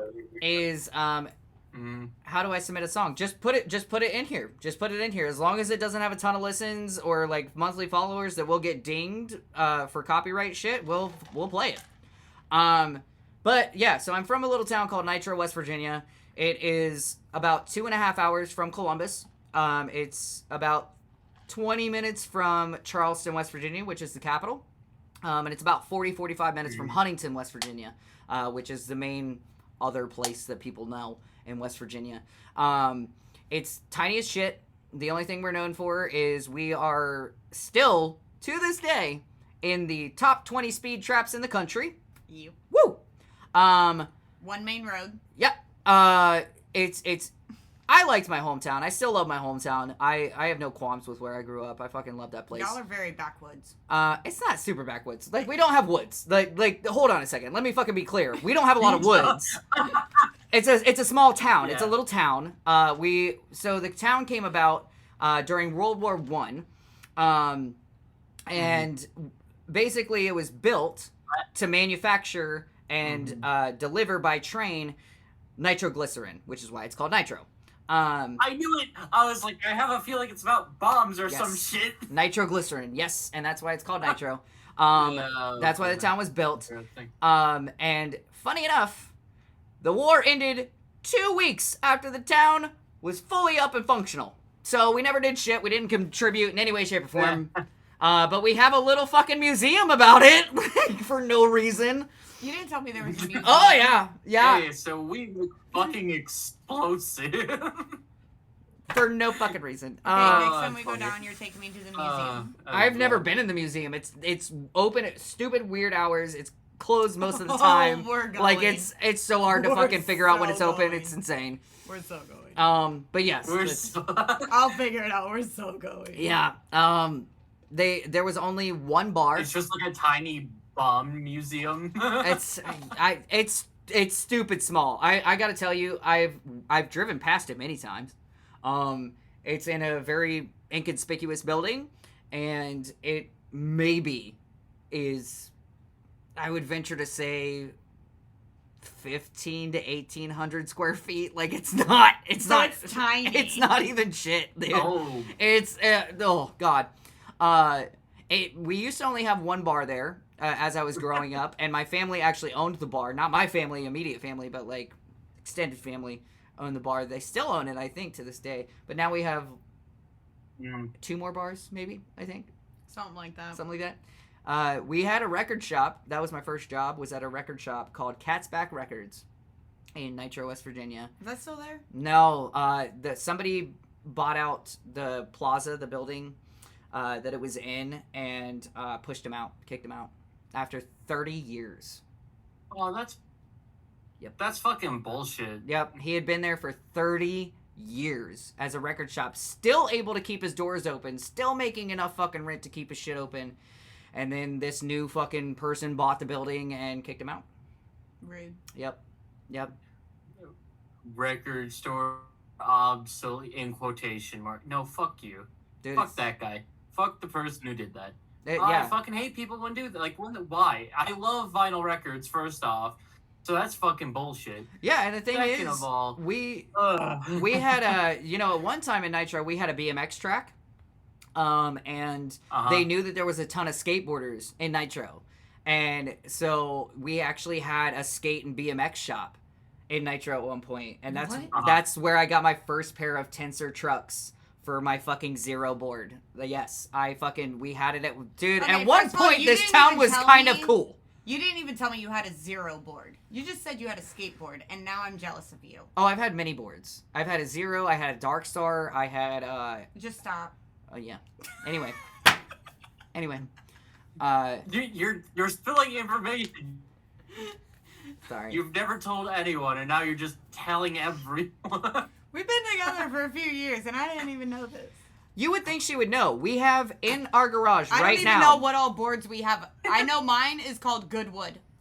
Oh, that's terrible. Yeah, mine is Goodwood, and it's got a skull raven on it. I've got Raven skull. in our garage right now just boards that I own.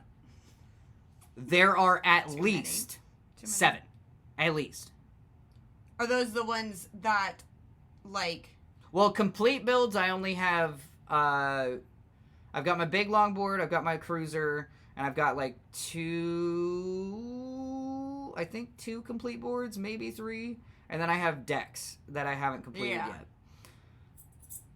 I just have 1 complete board. Goodwood sounds like a male stripper name. You're right. It does, but it is such a pretty board. I'll have to show you when you come over next time. No, I don't skate. I built it. I don't skate anymore. I haven't skated in years because I'm too scared of breaking my wrists or my arms, and I'm a tattoo artist. We could just ride. We don't have to actually board. Dude, even if I rode, I'd be like, oh no, what if I hit a pebble and I fucking eat shit? Like, oh my Lanta. these are the moneymakers, bro. So you eat a little bit of shit. Oh, wow. Oh, I'm fine with eating You shit. met a sidewalk with your face, and you're I did. worried about a tiny little pebble? You know why I'm at the sidewalk with my face? Because you tripped? No, because And you were drunk? I was drunk and I tripped, but I was like, oh shit, I'm going down, and I tucked my arms. I fucking tucked my arms so I wouldn't break my fucking wrist or my arm so I could keep working. So do that when we board. Bro. Oh, you Bro. shattered your fucking face for no reason. Oh, I he did. did. I He did. did. He was banged up real good. He was real pretty. Will, what are you doing? Dude, I probably should have got fucking stitches. Hold on, let me see if I can fucking find this goddamn picture. You wouldn't have needed stitches. It was pretty bad. It was pretty fucking bad. I'm you not didn't gonna lie. need stitches. It could have at least used super glue or something, because I would not super glue your face. I would. You do that on your own time. Just get some Craggle on it, it's fine. Yeah. Yes. Okay, hold up. So this is You didn't need stitches for that. That's tiny. next day. Fully black eye.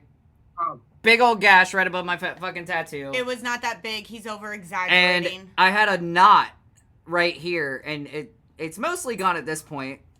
This was October of last year. It's finally mostly gone, but it was like a huge fucking little robin's egg. Like, fucking, it wouldn't go away.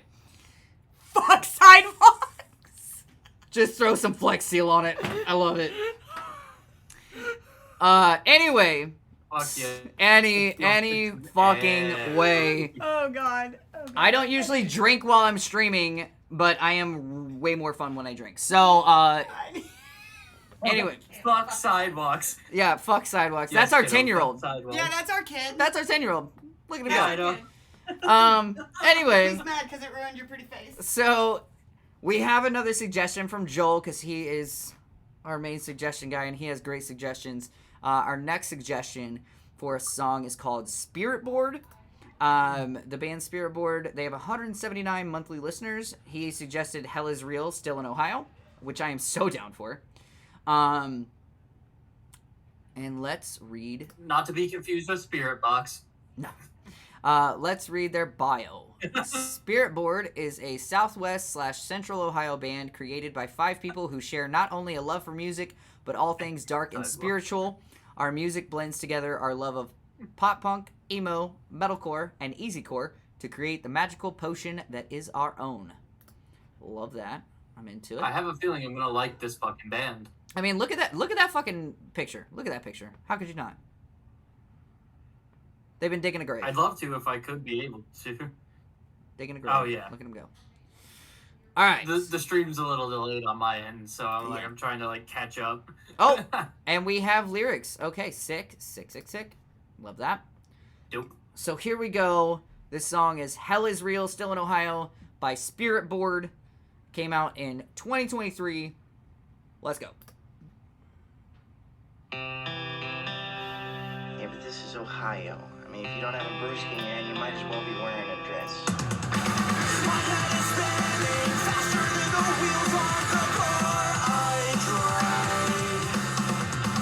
For 14 hours, I'm stuck in this four-door drive. Better be cautious when I'm changing lanes so I don't wreck. Your seatbelt's too tight and it seems to be wrapped around my head. This won't break me. You said it was gonna be easy. This won't change me. I'm taking the whole way with me.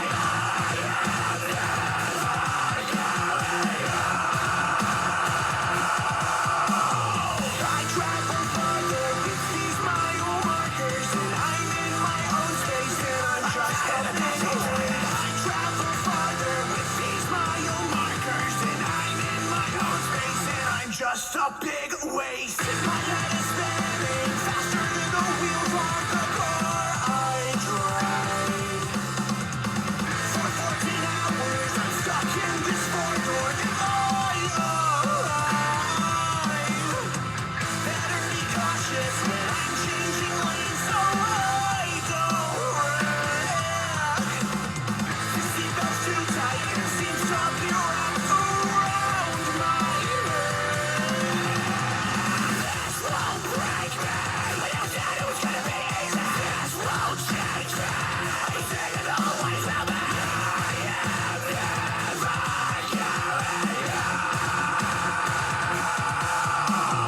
I travel farther with these mile markers, and I'm in my own space, and I'm just a big waste. I travel farther with these mile markers, and I'm in my own space, and I'm just a big waste.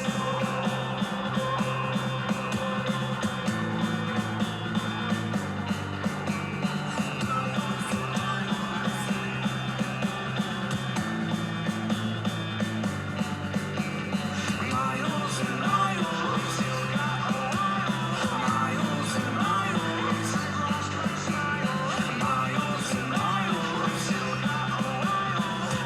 and miles, miles and miles, miles and miles, still in Ohio. My head is spinning faster than the wheels on the car I drive. For 14 hours, I'm stuck in this four-door drive.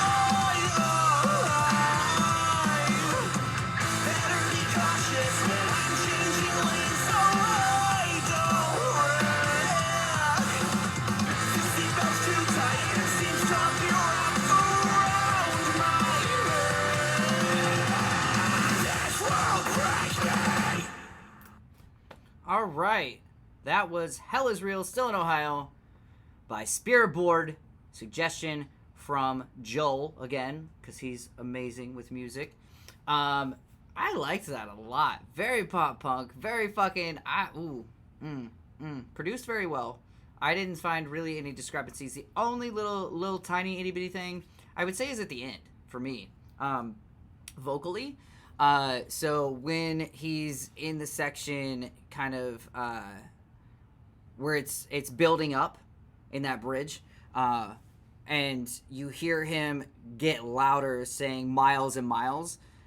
When he starts getting louder saying that, I do wish that the background vocal of "And I've Lost My Smile" would have gotten a little bit louder with him, because it seems like that main vocal was just too overpowering at that point when the gain, the volume was upped on that, and the background vocal didn't quite match up with where they were on volume on that. That's the only thing I would say.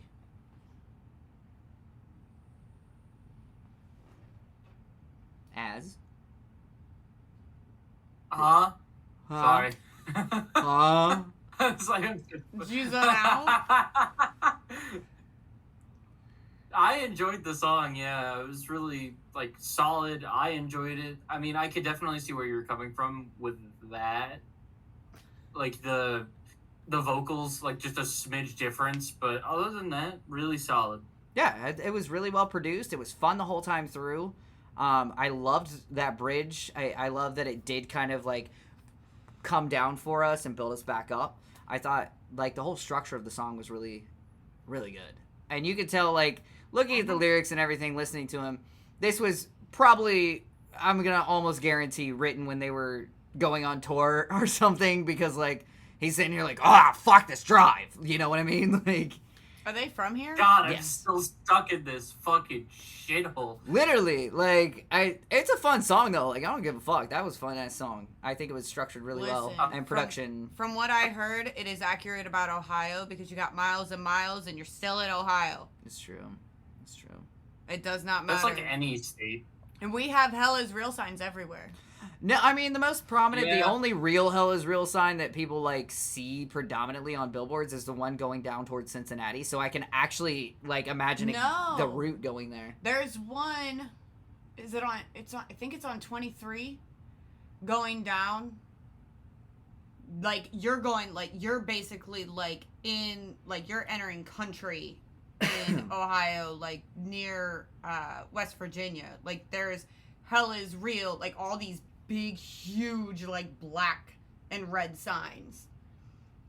Like Baby, I have driven that a million times, and the only sign that I I swear remember... it's 23. It's not 23. Then it's the other one that goes the same direction. I think that's 35. I've lived here my entire life, and I don't know which one it is. It's the one going towards Cincinnati. The one the signs you're thinking of going down towards West Virginia on 23 is the big-ass billboard that has the wedding rings interlocked on it, talking about, marriage is between a man and a woman. One man, one woman, No, that fucking 'cause shit. where they That's have there. those? Because Ohio sucks. We got a lot of metal crosses everywhere, too. Sounds like 33. Okay, well, maybe. 30. The one that I know is going down towards Cincy. So, like, I would imagine they're 33 going down goes towards east. Cincy. Maybe. I know it does because I drive 33 Monday through Friday. No, I know. I'm saying maybe it is on 33. I don't drive that way enough to know. There is a new one on 33 that says hell is real, Jesus saves, or something like that, and I started busting up laughing when I saw it the other day. So, as I got a question for you, because I don't think we've ever really Uh-huh. talked in depth about this. At any rate. Oh boy, what's the question? I'm so thrilled. Are you? Can't you tell? Look, I'll preface the question. I don't judge fucking anyone for their beliefs. I do not judge anyone if they're religious or not religious. I don't give a fuck. I do not care as long as you are a respectful human being. I am a respectful human being right back to you. But I don't think we've ever touched on this at all, and it is a taboo question. It's a controversial question. Are you religious? Fucking no. Hell yeah. Okay. I feel like my name my name and profile kind of fucking scream that a little bit. He's got a point. Hey. No, yeah. He's got a point. You never know. Some people have different fucking screen names and whatever, and they, they have certain beliefs. I have yet to meet somebody that uses a screen name like that, like a username like that, and be religious. And I'm a gamer. I'm just saying you never know. That's all I'm saying. That's why and I'm a gamer. Yeah, no, I'm right there with you. I just want to ask, because you never fucking know. You never fucking know. Yeah. I did change my name, but no, I'm not religious. I very, very rarely ever touch on that sort of thing. I mean, like, do what you want. Like, that's what you do, but at least, like, have the common decency to treat a human like a human and not like a piece of shit. Because no human is a piece of shit, all right? Like, I mean, that's not true. There are shitty people. Yes. But you know what I mean. Like, care about every life of it as if it's your own.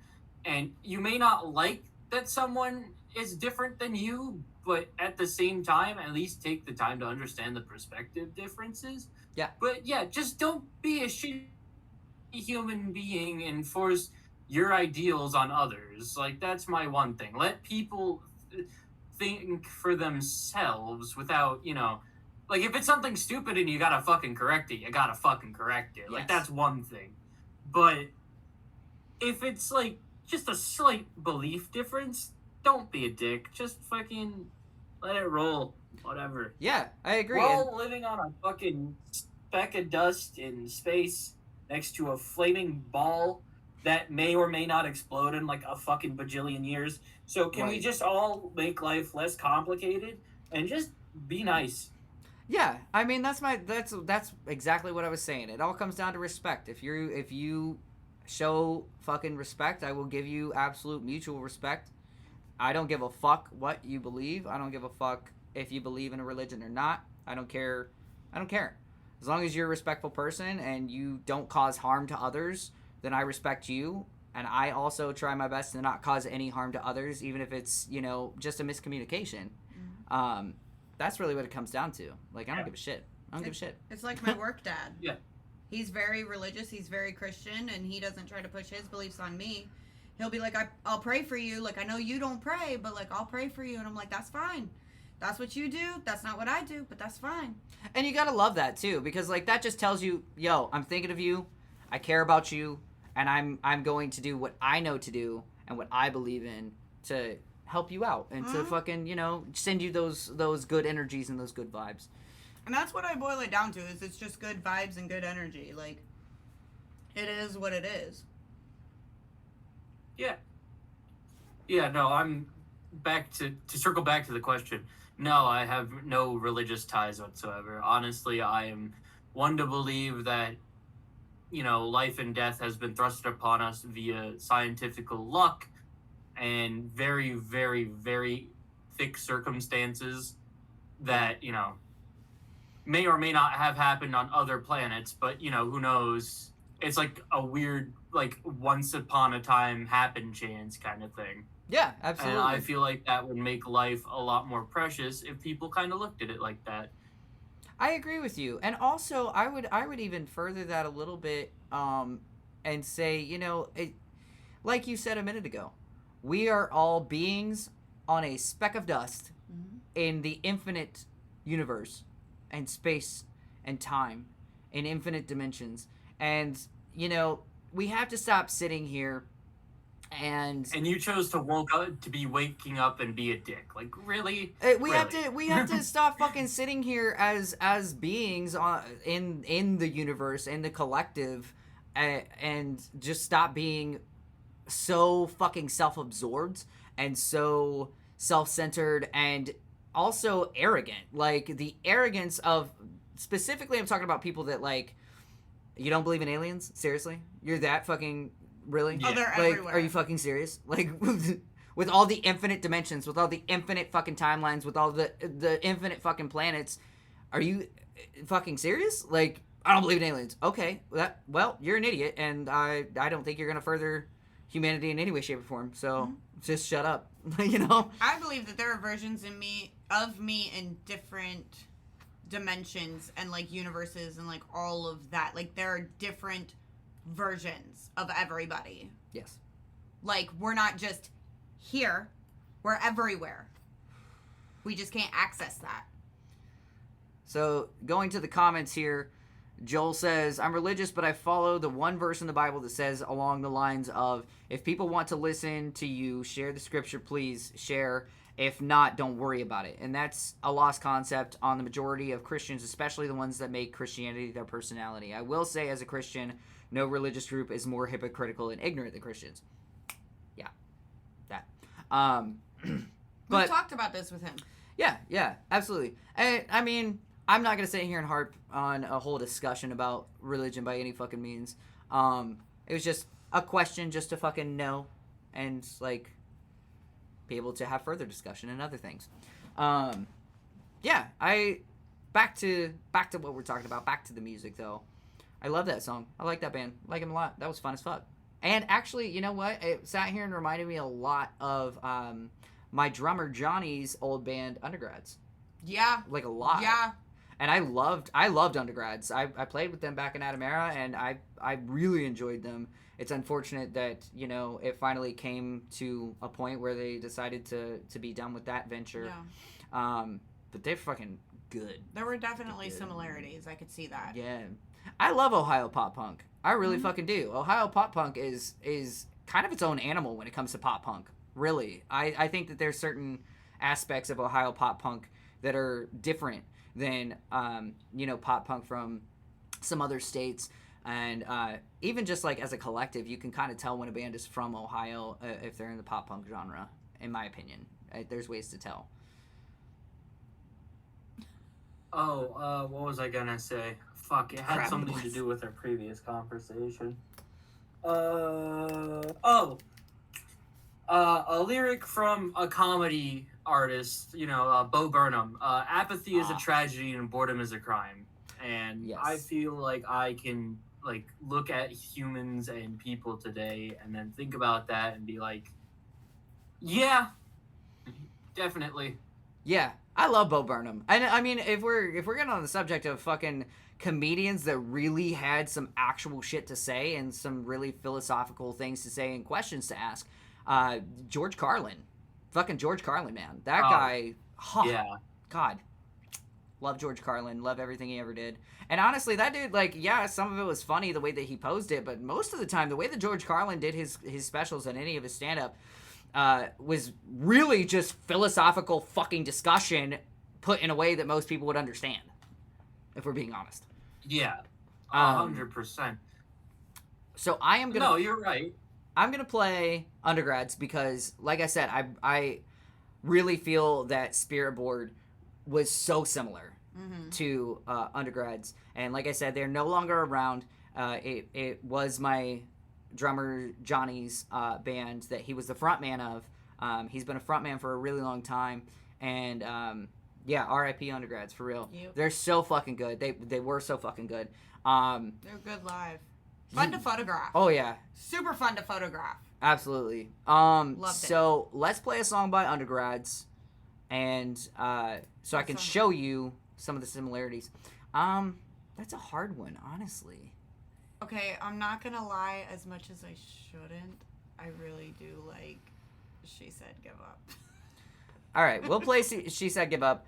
The reason she's saying this is because we know the girl this was written about. And As much as I should not like it, I do. she's a really good friend of ours. They are exes. And they're really good friends at We this love point. them both. We love them both. And they are very good friends Yes. now. This was after the breakup. He had a lot to say. It's a very good song. He wrote an entire album, I'm pretty sure. Oh, whole EP. Whole is all EP about her. and that breakup. But it's a really Holy yeah. shit. It ended Wow. really badly.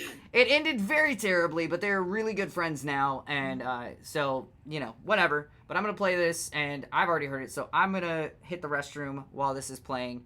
But I will bring it up for you guys to listen to and get down with. So here we go. This is She Said Give Up by Undergrads. R.I.P. Undergrads. Here we go.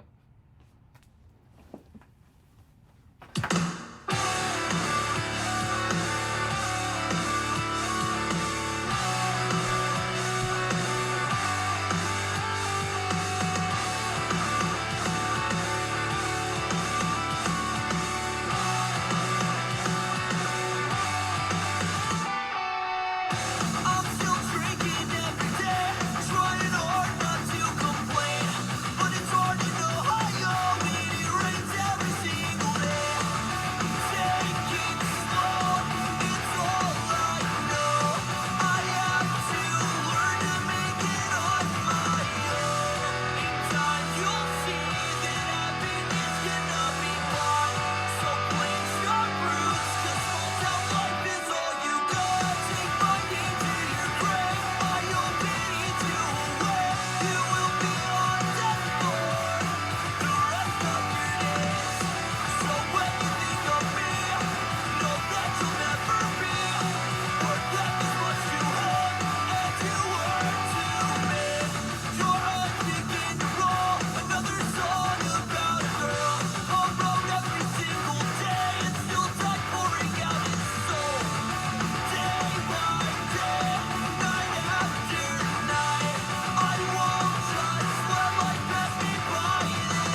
Right? You see what I mean?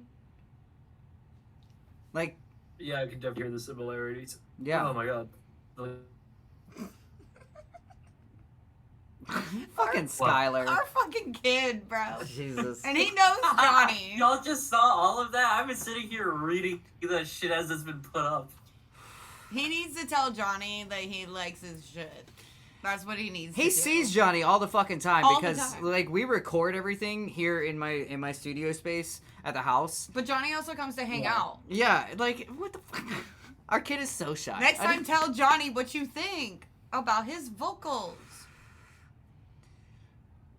This goes hard as great. Sky, I love you. I love you, buddy. I love you, kid. You're solid. Fucking love my son. You better. I'm he's just currently like you. two-stepping as of now. Fuck yeah, Joel. I saw them with your ex. Yeah. Yeah. Yeah. Ooh, a little yawning. Oh shit! That's right. He was at the show. Yeah. Cause Kate and I were there. Yeah. Oh yeah, cause I kept having Joel hold on to the camera while I went to go pee. And I told him to guard Yo, it with take his the life. camera really quickly. Dude, she does. She needs a wingman at every show to be like, oh my god, I gotta pee real quick. Hold this. Because I always have to do the potty dance because I'm too busy taking the photos that like I forget that I have to pee and then I realize I have to pee and I'm like, wait, take my camera. And I told Joel, I was like, guard it with your life. And I come out of the bathroom and he's literally facing the wall with my camera just right there. And I was like, are you okay? Like, what are you doing? He goes, I'm guarding it with my life. And I was like, oh, okay. While Good. Quill just wears it willy-nilly and he's like, yeah, whatever. Because I fucking... Drink in hand. Okay, now, first of all, it's my fucking camera. Second of all, I've dealt with this camera since 2013. Yeah, but there like, are times I'm worried that It's somebody's gonna bump into you and the drink's gonna get everywhere. It's Happens to me. I got it. I've done it before. It's fine. It's good. I've It's done gone it through before. some shit. It's gone through some It shit. has gone through some fucking shit, I'll tell you He would that. just throw it in his What backpack at school, camera apparently. are we- Is it a Polaroid? Like, No, so she does live photography and promos for bands and stuff, and it is my yeah. it's my Nikon D5100 DSLR camera. Fuck yeah. Yeah. Nikon, baby. Yeah, I have this older Olympus E410. It's on there somewhere. Yes, E410.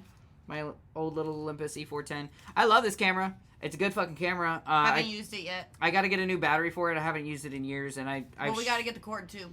I need to replace the lens on it actually because there's some scratches on it. But it's a great camera. I love my Nikon D5100. It's a fucking amazing camera too. We do have a Polaroid now, though. We do. Yeah, we We got that from a friend for my birthday. have this little fucker. Yeah. But It was sad he didn't know how to use it. yeah, we'll figure it out. I know how to use a Polaroid. That's what I grew up Well, on. he said that there's an issue with it, so we got to figure out the issue. I literally know what the issue is. Any Hoosiers? It doesn't have any film in it.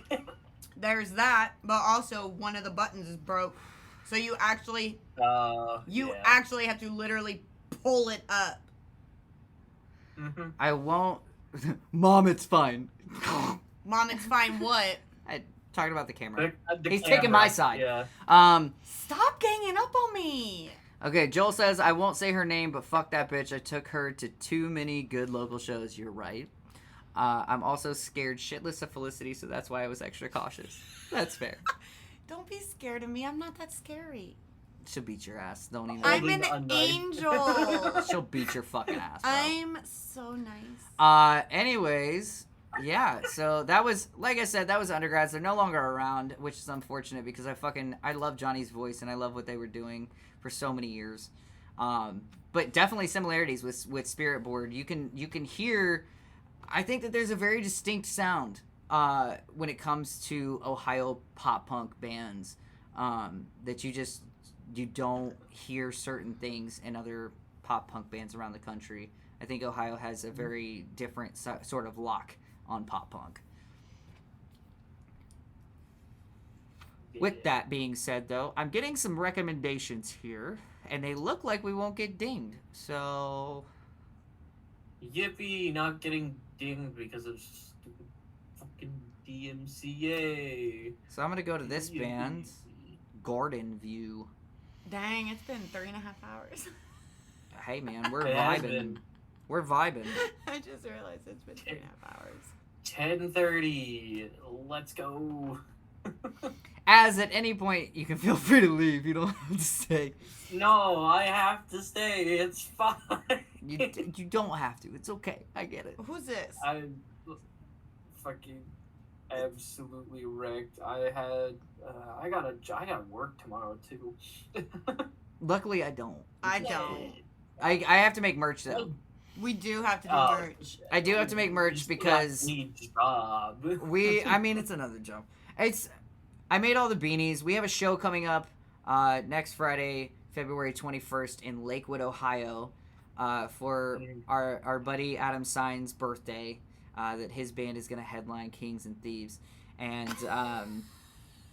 what? I'm reading the comments.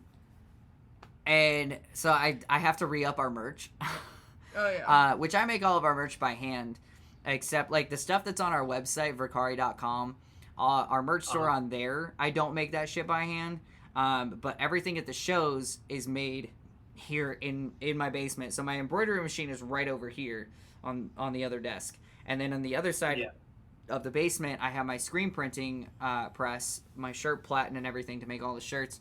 And like I hand dip bleach all of our long sleeves. Like it's a whole fucking process. I have all the beanies done. I just got to do all the fucking shirts. Lanyards. Before all the lanyards are done. Did you hook them? No, but I don't. We still have plenty that have necklaces on them. Oh, okay. It's fine. When I start getting more money again, I'm definitely gonna be ordering some shit. Hey, you can always shoot me a message and I'll just send you fucking shit that we've got to here in house. I don't give a fuck. Yeah. I will have to because I need some more shit. My fucking okay, so I wear hoodies constantly because like I went back to school for more electrical shit because that's what I'm an electrician. So I'm currently in school right now for shit, and I wear hoodies and jeans all the fucking time. And I've been wearing. I have a hole in my Santa Cruz hoodie. My Santa Cruz hoodie that's black. I've had this thing for fucking years. That shit has like a fucking elbow-sized hole in it on the fucking one sleeve. As what size are you? Fucking depends on the type of hoodie and the brand, but like 2X, 3X. Oh, so you're a bigger guy. I have a very tall upper torso. Well, I was my about legs to are say, like fucking you've got to be up there. long as shit. How tall are you? 6'1", 6'2" with boots. Oh, so you're a tall boy. We'd be looking You're up. a tall guy. We'd be looking up. Yeah, sadly I am. I have noticed more and more the fact that I work around a lot of shorter people. I'm like, why the fuck? No one tells me I'm this tall. Because, like, half the guys in my family are fucking, like, giants. My stepfather's 6'5". My grandfather's 6'3". My father's 6'2". Like, we're all fucking tall as shit. Yeah. So, it's just, yeah, we, like, lumber over people.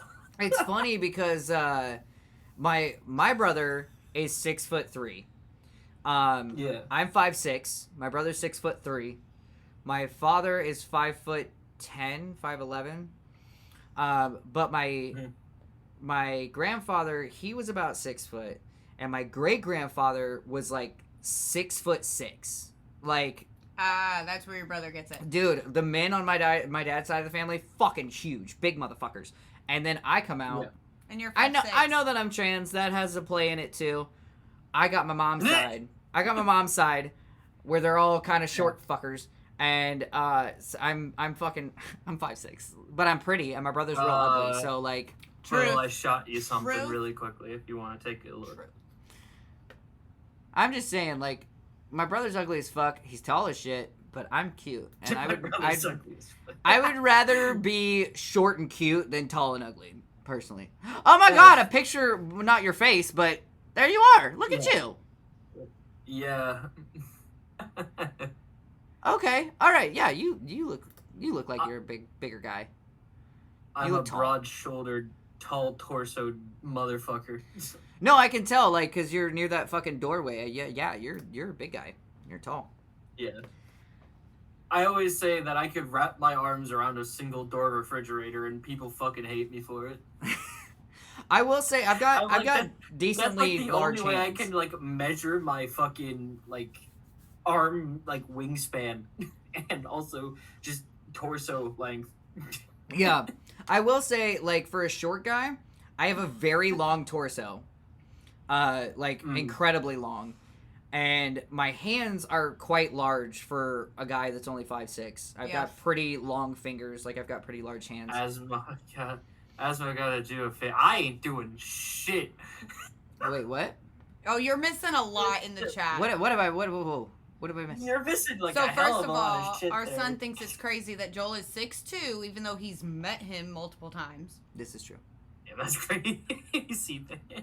And then Joel is saying that. Gotta do a face reveal. Oh, Yeah, I agree with Joel. No, I agree. not happening. No, Dude, my thing is, like, okay, even if you don't do a face reveal, I need to hear your real voice. You're telling me that it's an octave or two lower than what we are hearing right now. I've got to hear your real voice. At bare minimum, dude. That's fine. I can do that. Sick. That works. Compromise. completely Okay. Compromise. Fuck yes. Compromise. So, like I said, we got some recommendations from listening to undergrads. So I picked this one because it looked like they had some songs that were under 1,000, and so I don't know anything about this band. Never heard of them in my life. So here we go. This is Garden View.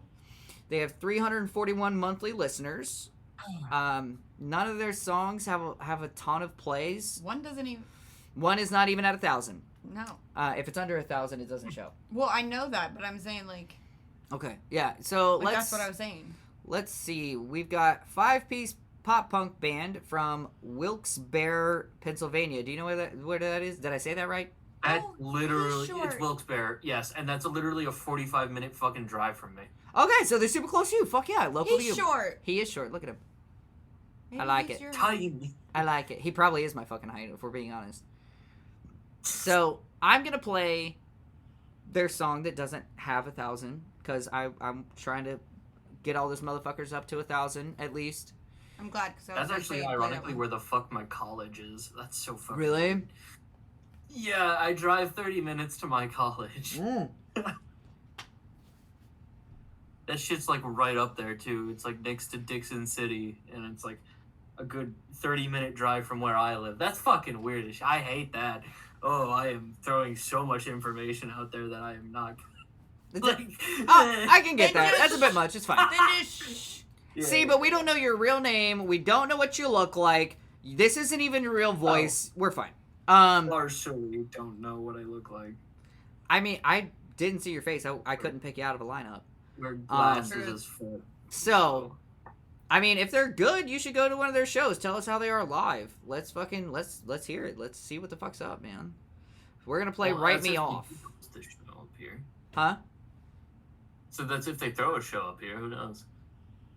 With those numbers, yes, they're gonna have a show somewhere around their there. hometown. Yeah. So we're gonna play "Write Me Off" by Garden View. It has under 1,000 plays. I want to help them out, and I want to just hear what the fuck this is about. And I want you to listen to the difference, if you can pick up on it, between Pennsylvania pop punk versus Ohio pop punk. And I'm telling you, there Ohio is a pop difference. punk. There is. We don't have lyrics. That's okay. Here we go. Write Me Off, Garden View. Of course I picked the fucking acoustic. I was just thinking that. So I heard you figured out, you called around and called me out, but I can't find nothing to say. By the time I asked around, your choice was made, you dragged me down. We all got someone to blame. So call me back when you're gone. I know I've been tested. I know where I'm wrong. You left me out, you calmed me down, you called around, you figured out. I know that I'm not alright. Please don't act like I've done something wrong.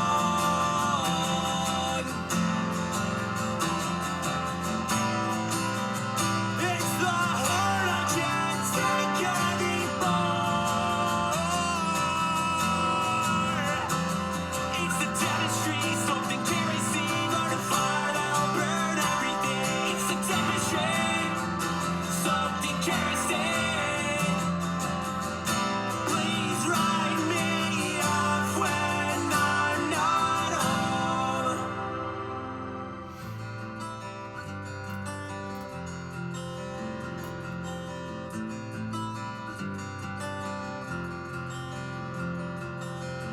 Leave me on an island in your ad. Maybe it's delinquency, she said. Gotta run before I talk too long with myself. I could probably carry on for hours to where Tioga meets the bridge. But that's where I find myself struggling. So call me back when you're gone. I know I've been tested. I know where I'm wrong. You left me out, you calmed me down, you called around, you figured out. I know that I'm not alright. Please don't act like I've done something wrong.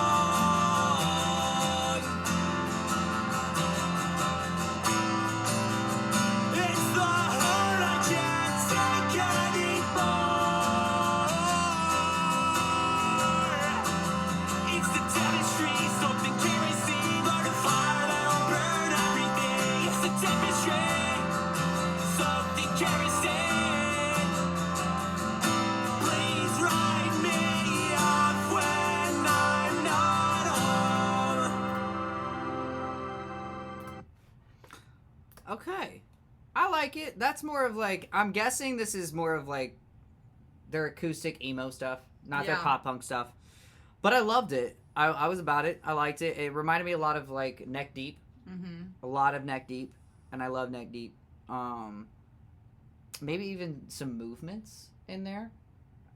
I would say movements for sure. There's a band that I'm thinking of, but I can't. Their name is just not. See, she does the same thing to me. All the time. It is every single time, and then you're like, "Give me the lyrics," and I'm like, I know, right? I will me do say that. the only thing that bothered me a little bit is I like the guitar tone a lot. Like that acoustic sounded great, but It's pretty. I do wish that when they were doing the EQ on the guitar, that they would have brought the treble down just a little bit, because it did kind of pierce through the vocals a bit much. So I wish they would have like put a little bit of a high cut on the guitar treble. Otherwise, though, I enjoyed everything about it. God, I wish I could remember what band it is that I'm thinking of. What do you think, Az? Are you falling asleep on us? No, I'm awake currently. I'm just distracting myself, but I was also listening to the song, so I wouldn't necessarily say it was distracting. So I enjoyed it, though I wish the song was not acoustic, because that maybe made me almost fall asleep a little bit more than it should have. It was definitely more of their. I'm guessing that was more of their emo track. I want to give them another shot. Probably. I want to give them another shot. Listen to one of their actual pop punk songs. But I did love it. I love emo music. It was good, don't get me wrong, but it also, like, on the cusp of putting me to sleep like a fucking tranquilizer dart. I'm like, man, I could fall asleep to this shit. I mean, you definitely can, but like, I love emo. The vocalist, his voice sounds a lot like the vocalist of Neck Deep, and I love Neck Deep. Yeah, I could hear that. And movements a little bit as far as the structuring of things, and instrumentation. I love that. I loved it. This is gonna bug me. No qualms. It's gonna come to me days later, and I'm gonna be like, I'm I'm just gonna shout out a band I'm name. gonna You're get a gonna be DM like, and okay. then Cole's gonna DM me later about this too. I'm like, all right. Yeah. He's literally. I'm gonna shout out a band name at him, and he's gonna be like, oh, okay. Mm-hmm. I'm gonna be like, no, that's the band. What is this from? Yeah. I do it to him all the time. I do want to give him another shot. Like I said, I would like to give him another shot for one of their pop punk songs. 2 seconds though. Our fucking 10-year-old is upstairs saying this hits. Bro, this song got me jamming out. It's great. How does it hit? You're 10. Acoustic. It was an acoustic, first of all. You're 10. You're not. You're not emo enough. You haven't had enough shit happen. I'm fucking dying. I mean, he's over had a here. lot This happen. is great. My last suggestion is Worthless by Weigh Me Down. Says, It's I don't know. my old band, so shameless plug, but it's a banger. Hey, I'm down. I want to play one more song from Garden View to actually hear one of their pop punk tracks and not just like a acoustic, more emo style song.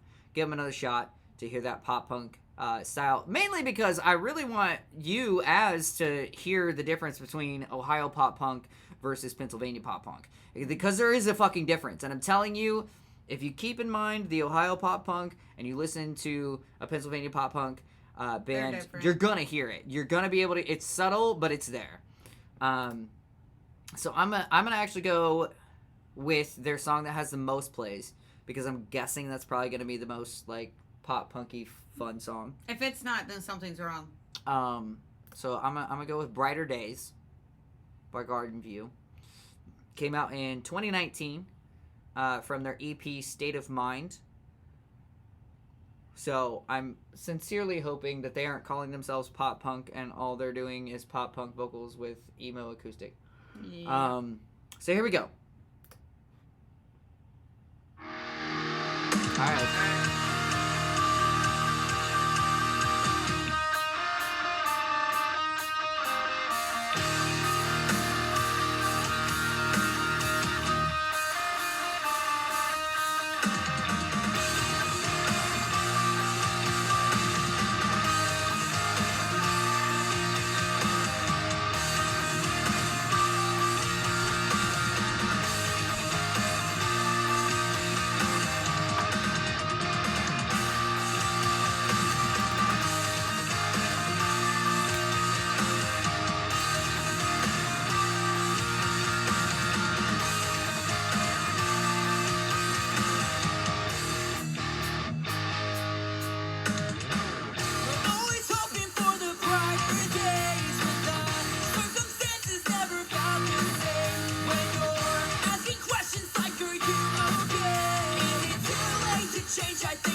Okay.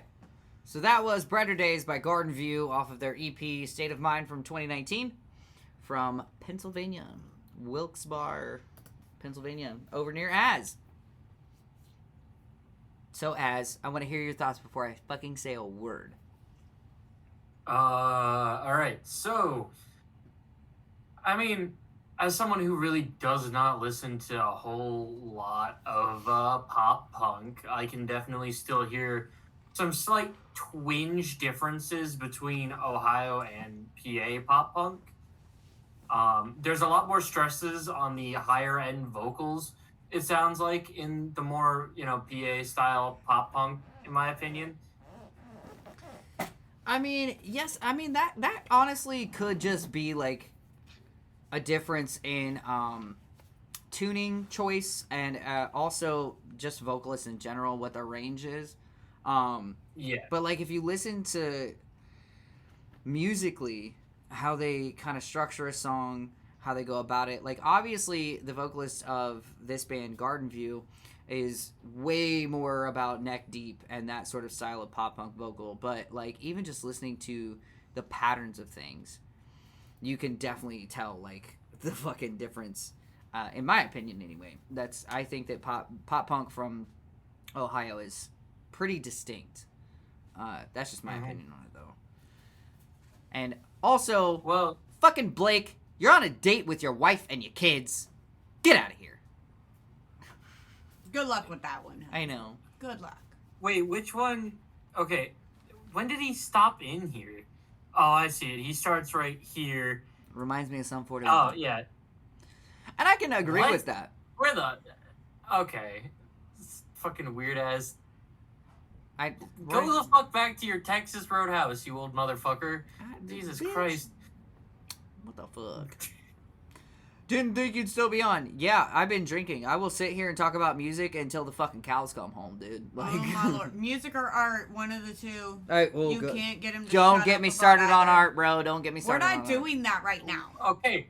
What about the fucking... I have a question then, if we're gonna try to not avoid this subject. We're not change doing really art. quickly. No, if we do art, we will sit down here until 5 a.m. We are not doing art. Please, for the Depends.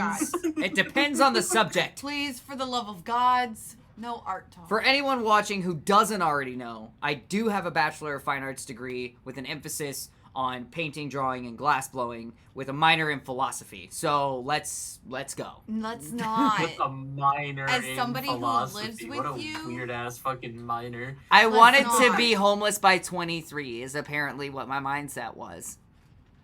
Yeah, clearly. Shit. What are you gonna do with that? I did end up homeless. I was about to say, I had some comments, but I wasn't going to say anything. I did end up homeless. I did end up a drug addict and a severe alcoholic. Pretty much anything that, like, an art kid goes through, he did. Yeah, I did that. I did. Huh. Weird.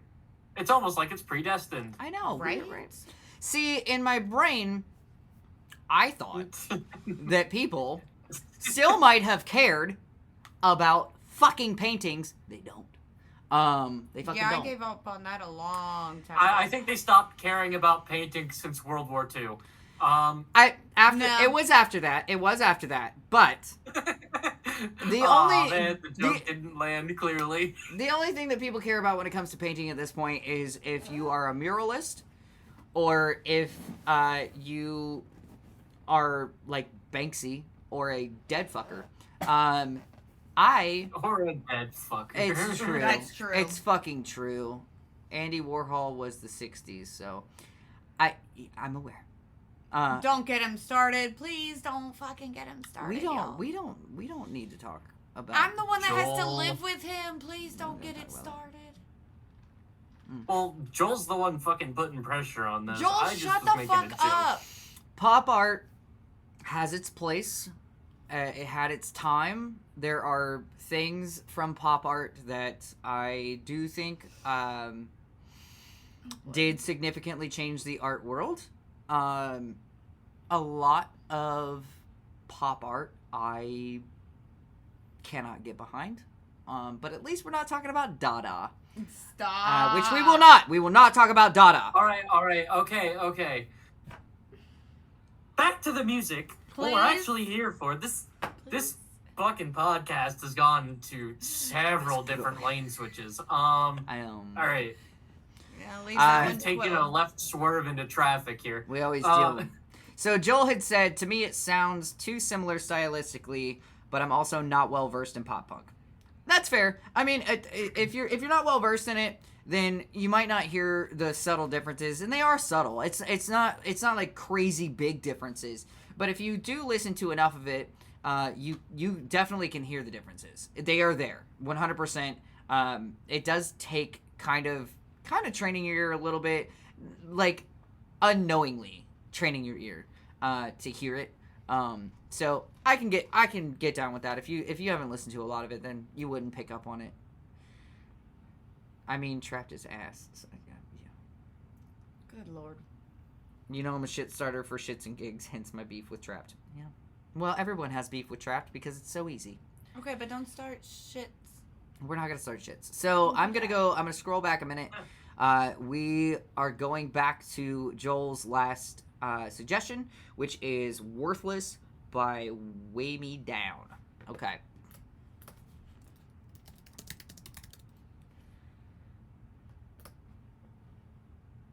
Whoa, that's not what I wanted. No. I clicked too fast. I'm an idiot. That's fine.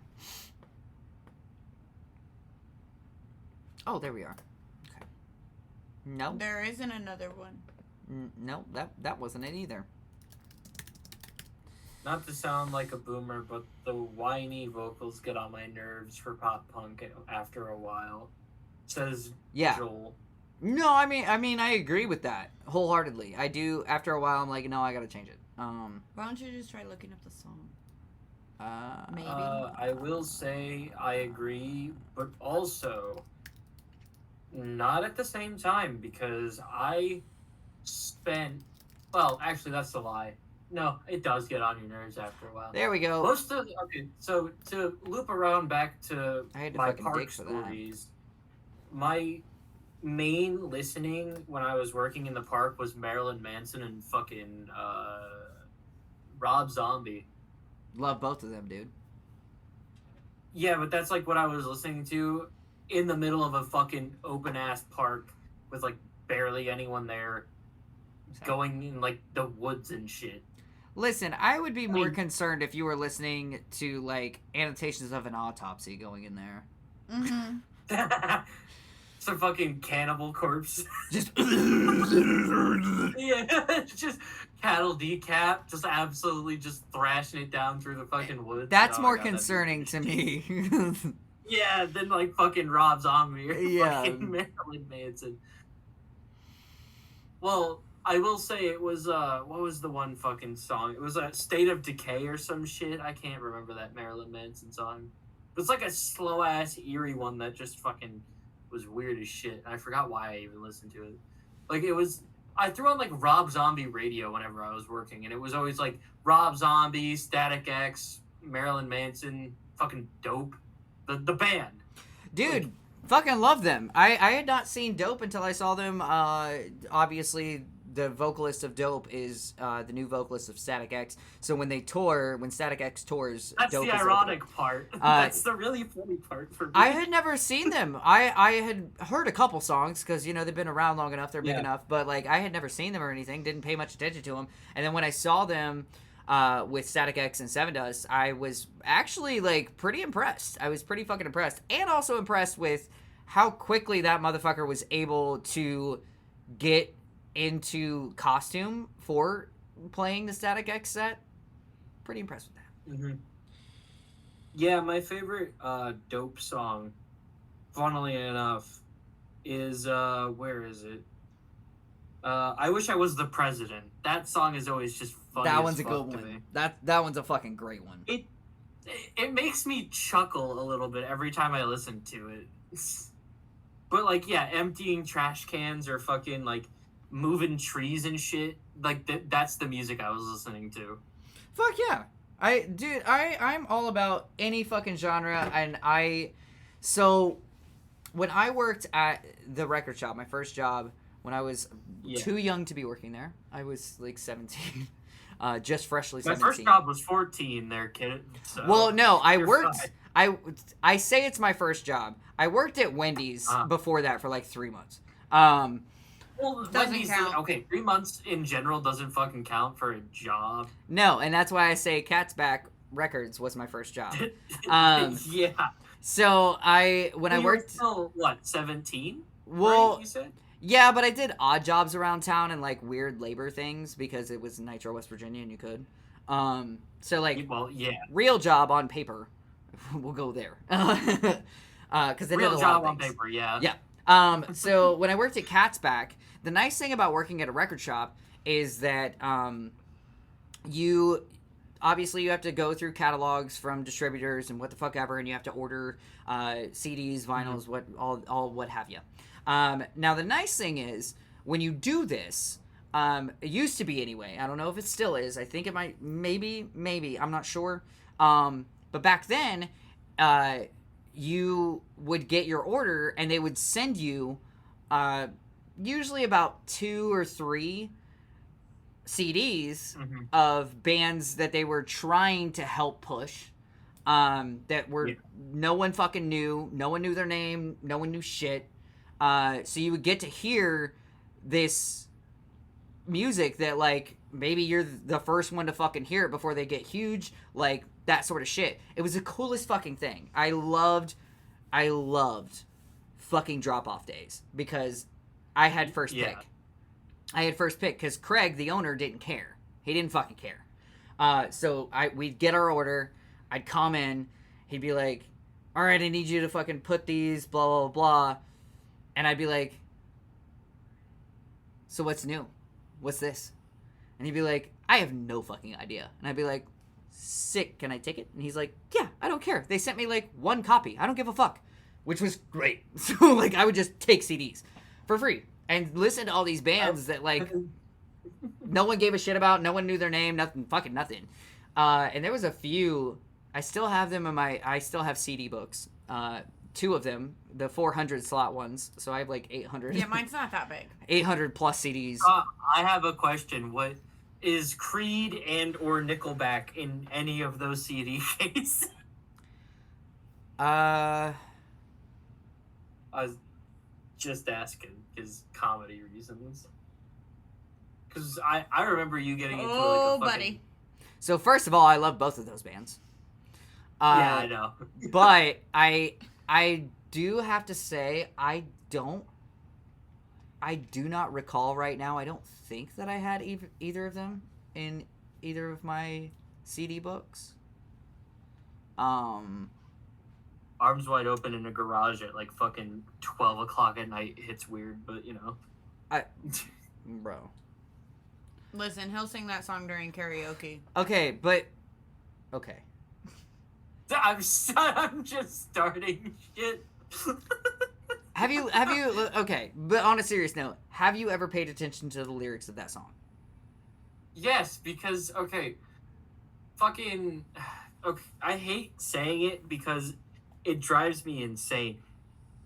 Okay, so with Creed and like what else bands fucking Creed, not even Nickelback. What's the other band that I'm trying to think of that I can't fucking think of right now? They made this song Gel, and I just can't remember the fucking name of the actual band. Gel?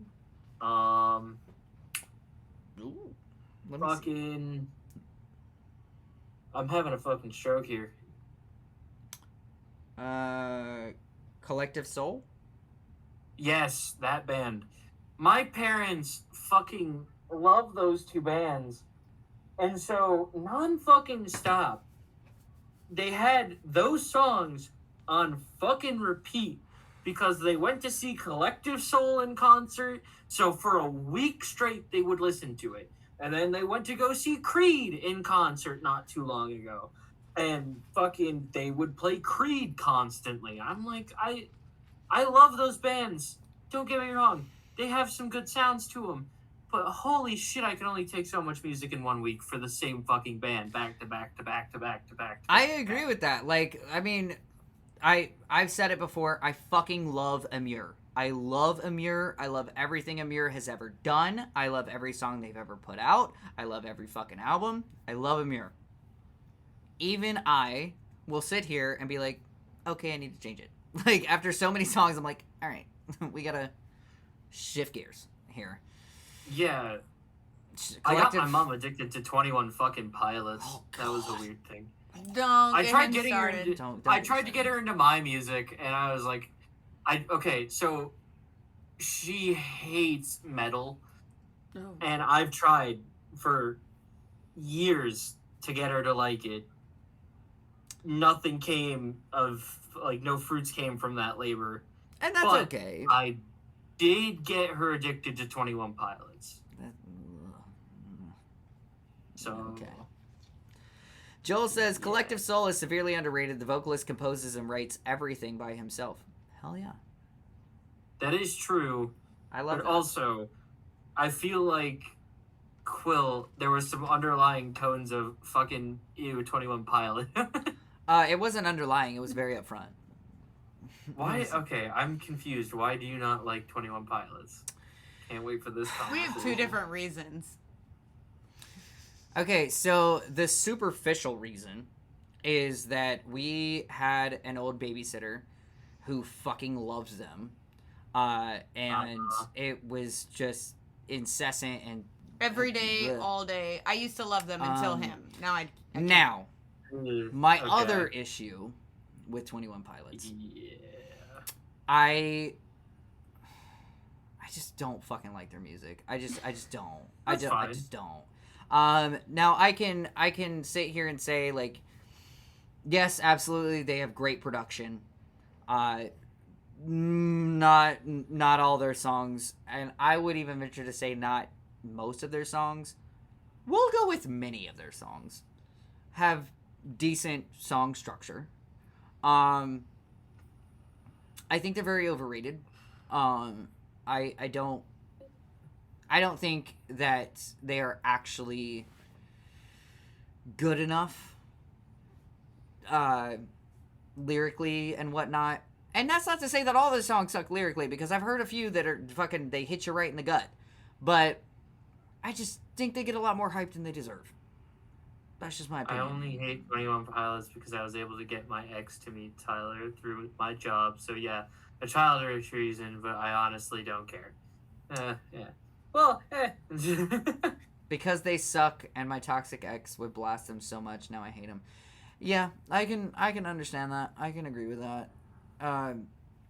You know, them and Sleep. I'm assuming that's meant to be Sleep Token are so overrated. I do think Sleep Token is vastly overrated, wholeheartedly. We touched on this much earlier in the show. Yeah, I was gonna say this was like much earlier, and Yeah, we also kind of well- came to the same fucking conclusion. It's okay. We'll revisit it for a second because you're new to the stream, and thank you for coming. Yeah. Yes, they are vastly overrated. I love his voice. I do love what they do as far as music, but it does get very droney. It gets very monotonous. It just gets very it's boring after quite a while. Mm-hmm. Quote Zach. Oh, what's up, Zach? Fuck yeah, thank you for coming. Fuck yes. So Zach actually also runs a podcast. He runs a stream called Chords and Chaos, and he just did an interview with me for Verkari last week. And yeah, you told me about. Well, you told the other person who isn't here right now. Blake. Well, at least he shouldn't be here right now. I think he's gone. Yeah, no, thank you for coming, Zach. I super appreciate it. Sleep Token is vastly overrated. I love his voice. I love what they do with music, and like being in drop E is insane. But like, they do get pretty monotonous. They get quite drony and very boring after a minute. But you know, oh, fuck you, Joel. After one or two songs of Amir, fuck yourself. He said, Amir is a great band to hear one or two songs in a row by them. I can't listen to their whole discography at once, though. Fuck you! Sir. This close to being disowned. This close. Okay, listen. This close. Listen to me. Listen to me right now. Okay. I will actually sit here and find the song name for this. We were just talking about Creed, and we were just talking about the song Arms Wide Open. Now, if you've ever paid attention to the words of Arms Wide Open, you do realize that it has to do with a woman that he was with being pregnant and all of that, right? Okay. So, Amur has a song.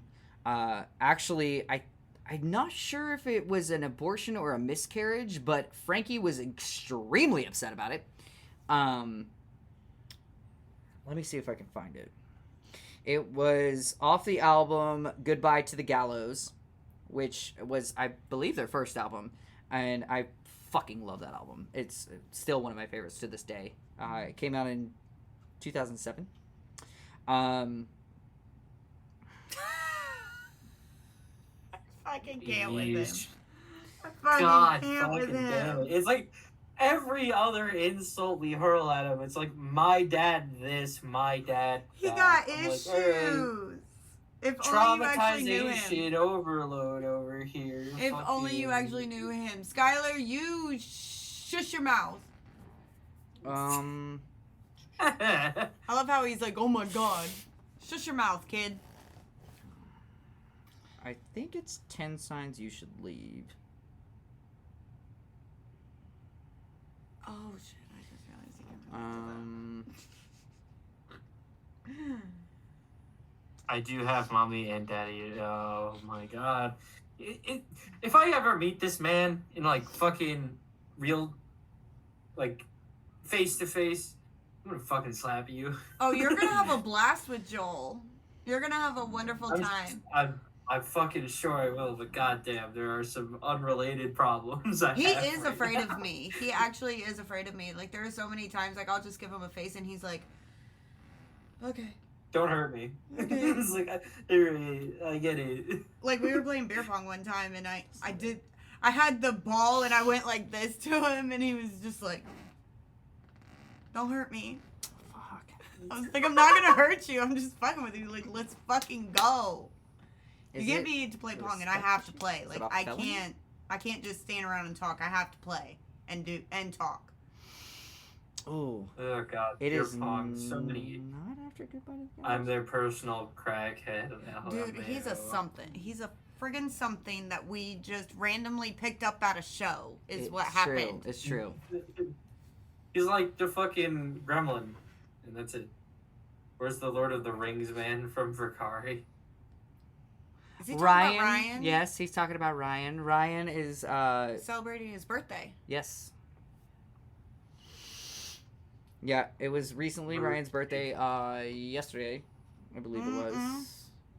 I think it's today. Oh, that's funny as shit. Joel just Hold on. said you guys met at a fucking undergrad show too. We did. Wait, was it undergrad? That's fucking comedic as shit. Shit. Oh my god. Yeah, it was, because I first saw undergrads with you, and then I went to Emo Ween and photographed him. Yeah. Emo week. Respect Oh issue. no. Is that like a concert thing? It was a show that they had put on, and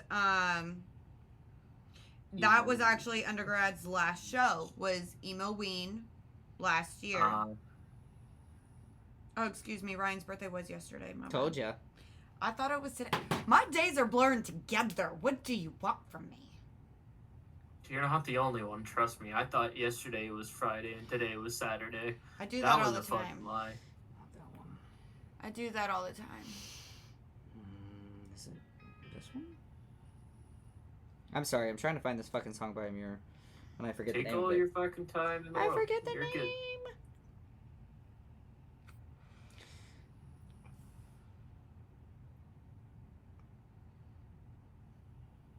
I mean, I'm just looking for a quest in Monster Hunter right now, so you're fine. Brave Lake's album release show. Mm. I don't remember listening to them that night. I think that's around the time that I said I wanted to go to karaoke. My first time we met, and it was my first time going to a gay bar. We only go to a gay bar. Huh. And that's where we do karaoke. Is it also the gay bar that fucking Kraken DJs at? No. Mm-mm. No? Alright. Because I know he takes odd jobs for that shit, too. No, he So- doesn't do it where we go. That's where our sitter does it. What is happening? I'm a fucking child, and I'm like half asleep. I'm sorry. Y'all Dude, say shit, I cannot and find the I song. have like 4 jokes that pop into my head almost fucking immediately. Jesus fucking Christ.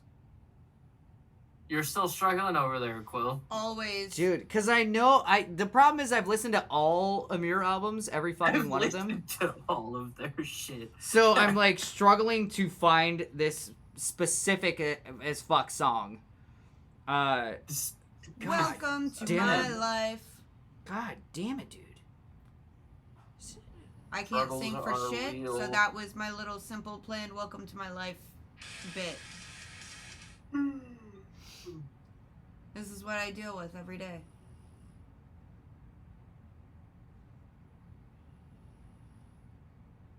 Jesus fucking Christ. I swear to God, dude. Baby, just give up. I'm gonna have to give up. I'm gonna have to give up on it right now, and I will find Especially it because later. we got a whole other song to play. I know. Fuck, man. There is an Amir song that is specifically about either an abortion or a miscarriage of his child, and he is like having a whole goddamn debacle about it. Very upset about it. This show was an emo show, and it turned into a hardcore show with Johnny beating some random drunk Dude! piece of shit He guy's did! ass. He did! Now, but here's the thing: is this dude Oh my decided God. that he was gonna put his hands on his girlfriend in the bar? Was it in the bar or outside the bar? It was in the bar. I thought it was outside the bar because I remember we were literally at the bar getting our drinks and we turn around and Johnny just walks in, hands covered in blood. Well, see, but what you didn't see was before this, I was outside and talking to people smoking a cigarette, and I must have been peeing. the fucking bartender brought this dude outside and was fucking yelling at him and shit, telling him to calm down and he needs to fucking quit his shit, trying to give him a chance. And so I was like, what the fuck? What's going on? I had to have been going to the bathroom. So apparently this guy was fighting with his lady at the bar and like got pretty aggressive. Well, then they tried to give him a chance, let him back in, told him he had to drink water, and then he ends up putting his hands on her and another girl. So him and 2 other people bring this fucker out and kick him out, and he's trying to still get back in and shit. Well, we all hear what has happened, and Johnny, being the good man that he is, he was also drinking. And he don't tolerate that at No. all. especially drinking, he'll be like, Drinking, Johnny's a whole He'll knock different you out. animal. so we heard all this. Dude was trying to not leave. Kept yelling at the bartenders, all this fucking shit. They eventually got him off onto the sidewalk past the patio. And dude still would just not fuck off. He just wouldn't fuck off because he wanted this girl to come outside. And she was still in the bar. With their friend, I'm assuming, still in the bar. I remember her coming in. And so, like, shit keeps escalating. Dude won't fuck off. He's just standing on the sidewalk outside of the bar, just being belligerent, being a fuck ass. I go inside for what felt like maybe 5 minutes. And then I go back outside, and Johnny's walking in with bloody fucking hands. And I was like, are you good? And he was like, I'm fucking good. I'm good. I'm fine. I was like, the fuck? He was like, I just had to beat dude's ass. And I was like, what? What happened? It's comeuppance Dude. for being a dickhead. It was So we Insane. go outside. Dude has walked down the road now, but still Covered in blood. still within eye shot, covered in blood, broken nose, Dripping. just fucking bleh. Like, Still talking shit. And I asked Quill if I could go beat his ass, and he was like, no. yeah, no, I was very upset about it. yeah, it was a whole fucking thing, dude. Because he wouldn't shut up. Like, he 'cause would he's a not shut up. fucking And then bitch. Johnny comes back out, and they're beefing again. And, like, everybody had to pretty much tell Johnny, like, no, it's not worth it. Like, stop. Like, there's no reason to argue. I was like, dude, you already broke his nose. What the fuck? Like, just stop. Coming at him with that small dick energy. Literally. So, Zach, yes, I just got the gray beanies done yesterday. So I am sending your package out this weekend. I will be sending it out probably tomorrow. So I would say give it like a week, and it should be there. Anyways, though, we have so much text here. What was the suggestion? Jesus Christ, I lost it. Baby, it's literally right there. Oh, we didn't play it. Oh, okay, sorry. Fuck. We got on a tangent, and I'm just Literally in front of your face. blah. Okay. So, like Joel said, this is his old band, Weigh Me Down. This is their song "Worthless," and we do have some lyrics, which is nice. So we're gonna play this and see what the fuck we think.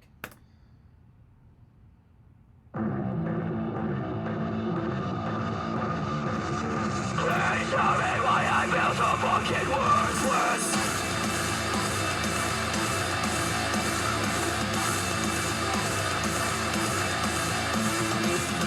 It's the same fucking thoughts beating inside my head. Never really union, just a generation. I feel my heart filled with pain, resentment and despair. The shit escape from this place. There is so much lost. This wasting of those who exist. Tearing it apart. I never did this in a form of things. Now I find a lack of humility. Worthless, that's all I'll ever be. I'm done trying to find the best in me. Worthless, that's all they say to me. In the mirror of failure's all I'll ever see.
Oh, that's fun.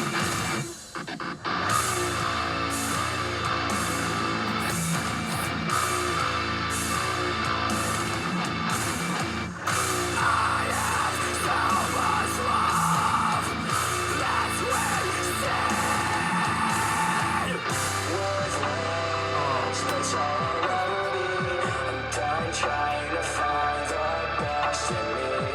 Worthless, that's all I'll ever be. Now I know that a failure's my destiny. Worthless, that's all I'll ever be. I'm done trying to find the best in me. Worthless, that's all they say to me. In the mirror of failure's all I'll ever see.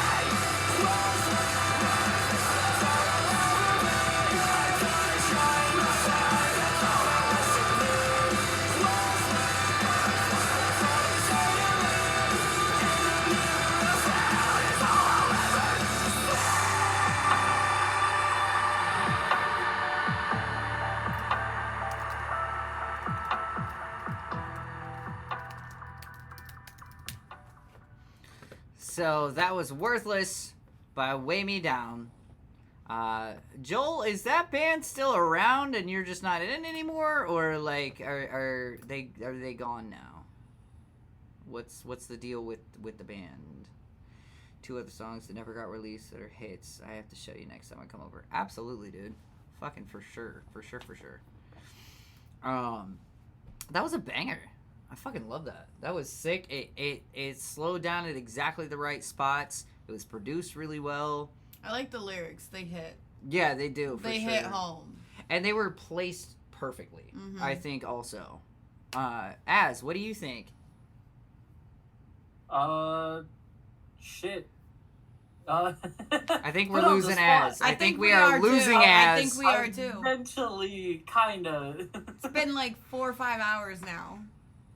It's been about 4. I've lost track. I mean, Yeah. from what I was listening to, from not being completely zoned the fuck out, really good. I wish the band was still around. If they are right now. I mean, but Joel still he just said no. Weigh Me Down was dead on arrival. They never played live. Fuck those guys. Well, shit, bro. Apparently Keep it there was real. some band beef there. Apparently there was some beefies. Wow.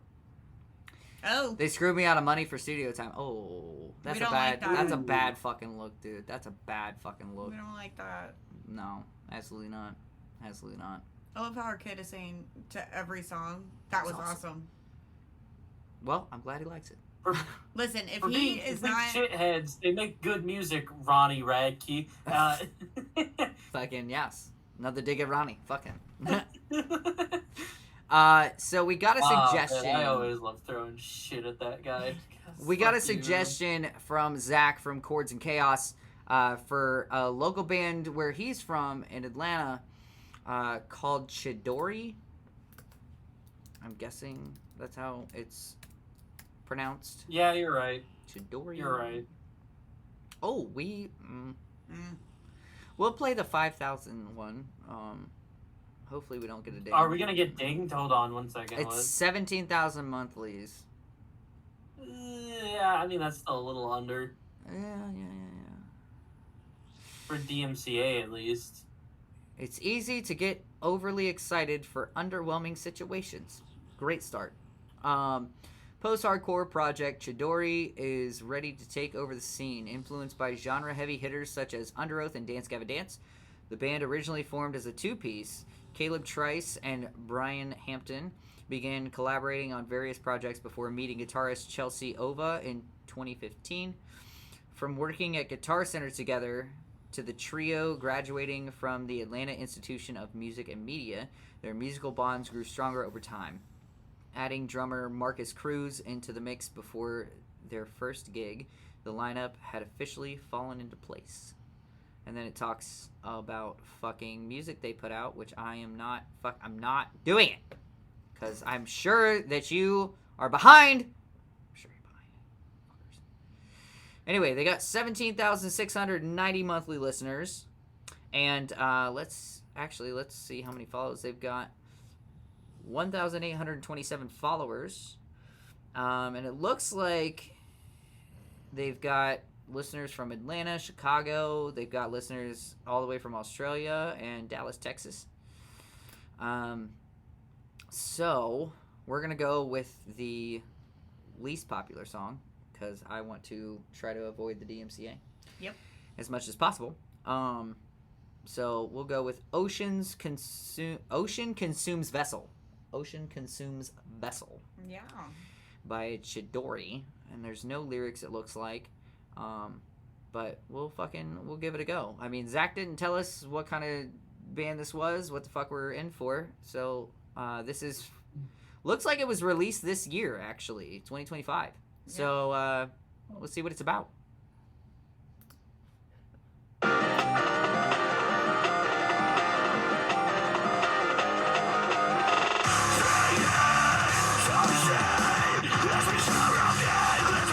Oh!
I can definitely 100% hear the Dance Gavin Dance influence in that.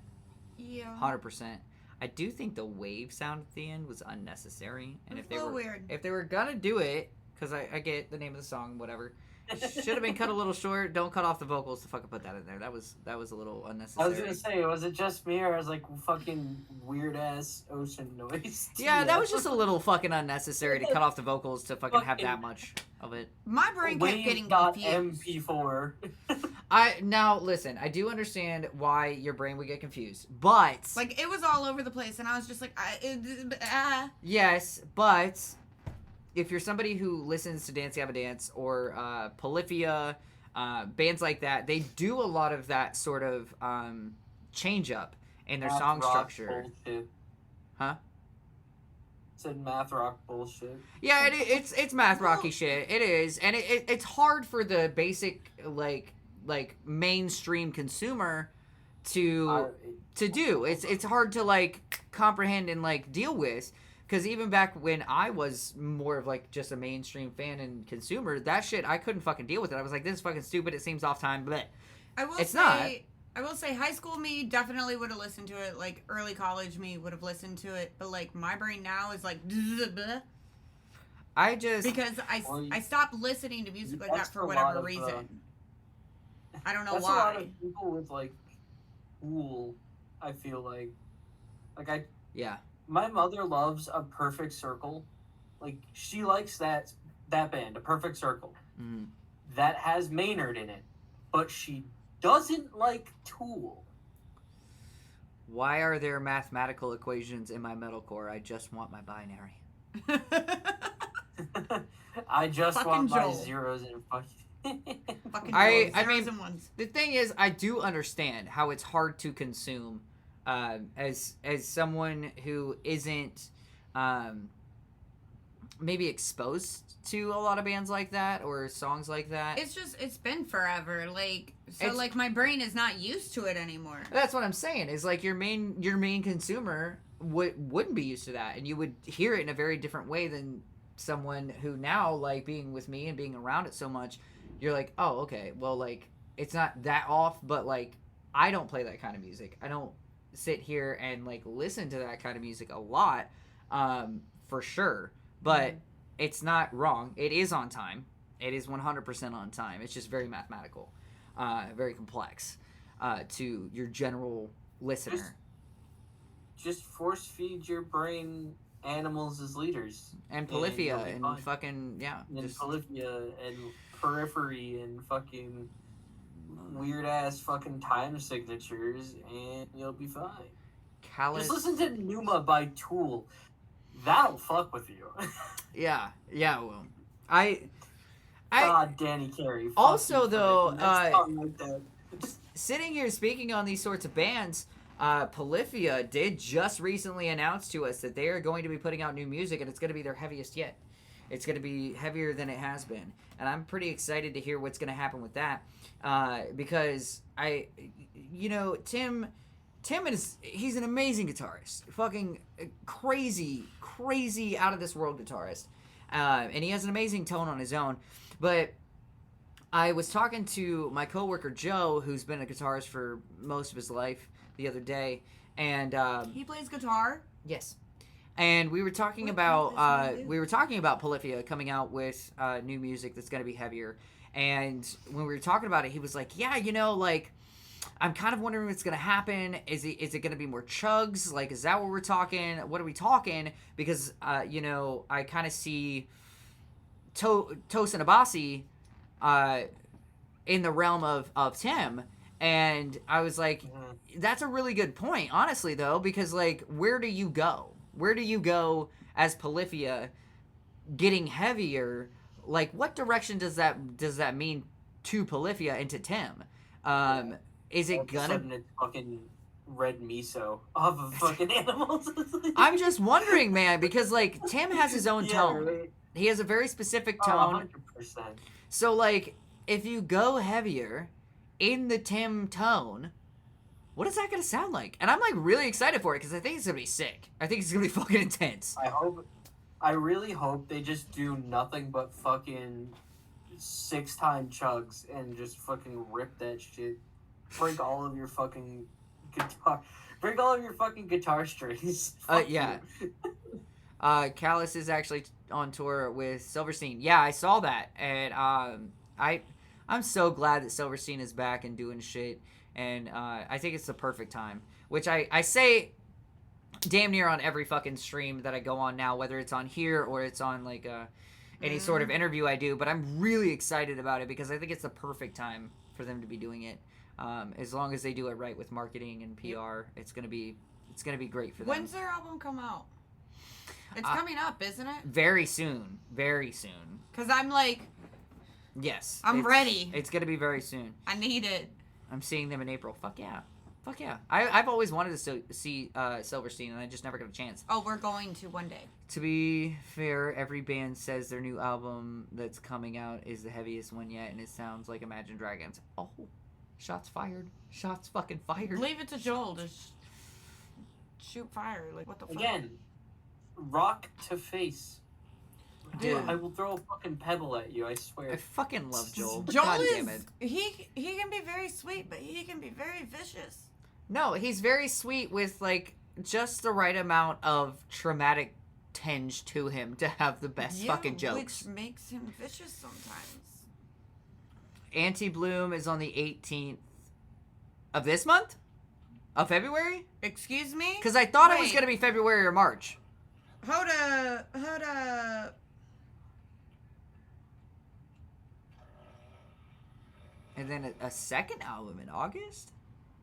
Ooh. It's in 6 days. Yes! It's in 6 days! Ah! 6 days. Yes! It's the 21st. I'm so Releases on the fucking... 21st. I'm so excited, dude. Let's go! Oh. Okay. All I need for my bingo card to be complete this year is Gojira to be like, we're dropping an album. And I'm going to be like, yeah. I mean, we have a significant win with Gojira right now when it comes to the Grammys. 100%. That's a huge win for the genre itself, for metal as an umbrella genre. Like, them winning, big fucking thing for us as a community. So I don't think they're gonna slow down because of that. I think that Gojira knows with their time in the music industry, for how long they've been in the music industry, how long they've been putting out music and, you know, navigating everything. I think that they're aware that this is not a time to slow down. This is a time to sit here and fucking just go in on this. So I do... It's been 4 years since Fortitude. Like, please. Yeah. But I think that Feed me more. I think that they've been working on music anyway, but the Grammy win is definitely gonna push them to fucking get shit done and release things. That's one of my predictions anyway for this year, is that Gojira is going to, at bare minimum, announce that they are going to be putting out new music by 2026. I think that that's definitely going to happen. A Magma 2.0 kind of thing, please.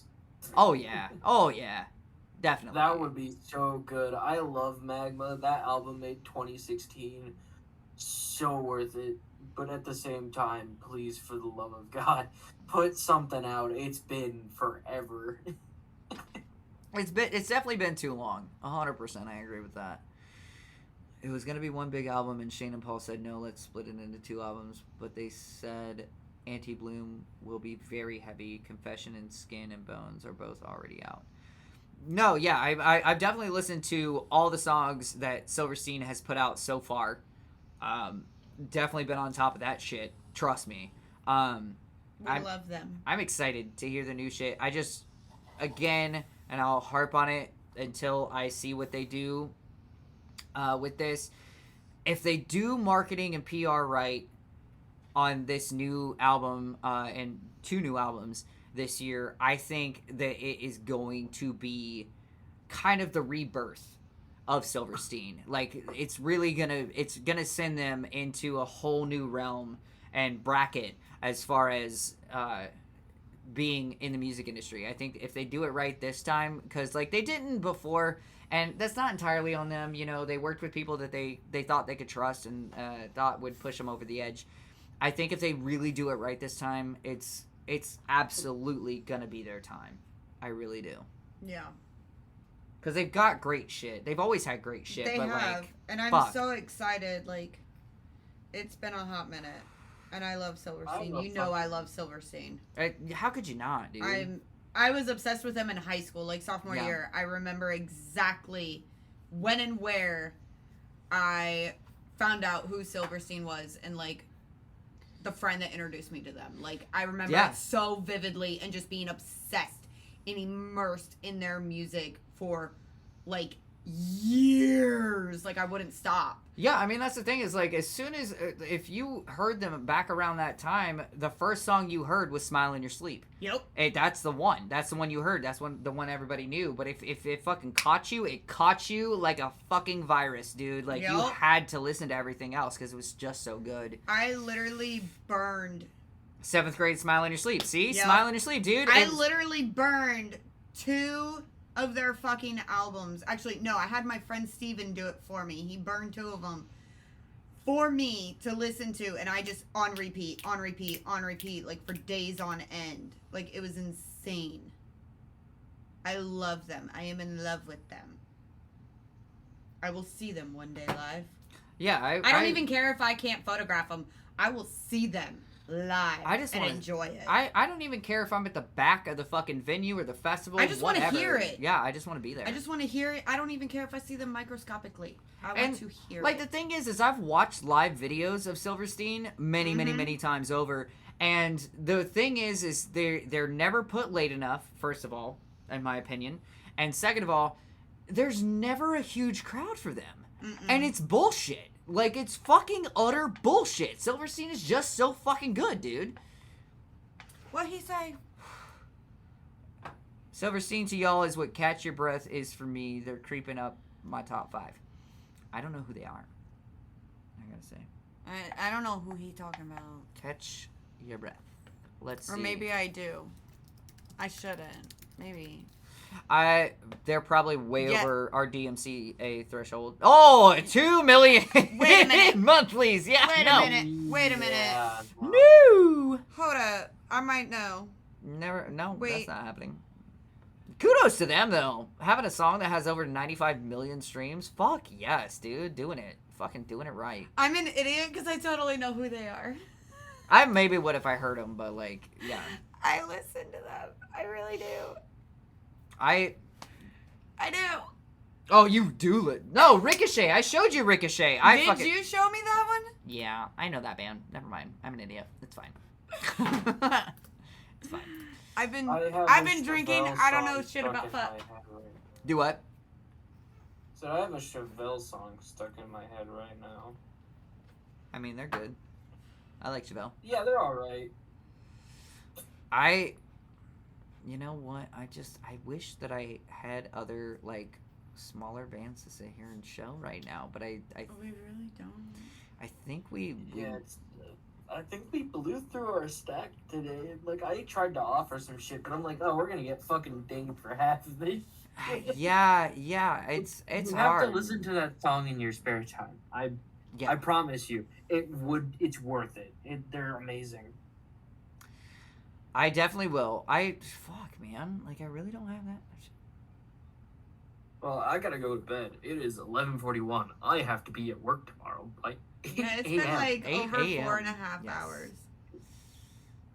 boy. Like, It's like, oh yeah, we got like, I love it. We'll have a podcast at 7. We'll be done by 8:30. No. Let's go. No, Blake, 11:41. Blake left Quill in charge. That was his mistake. That was his mistake, but also I don't fucking regret it. So yippee. Blake left him in charge, and I ended up coming down here. That's what happened. Yeah. We've had fun. It's been a good fucking show.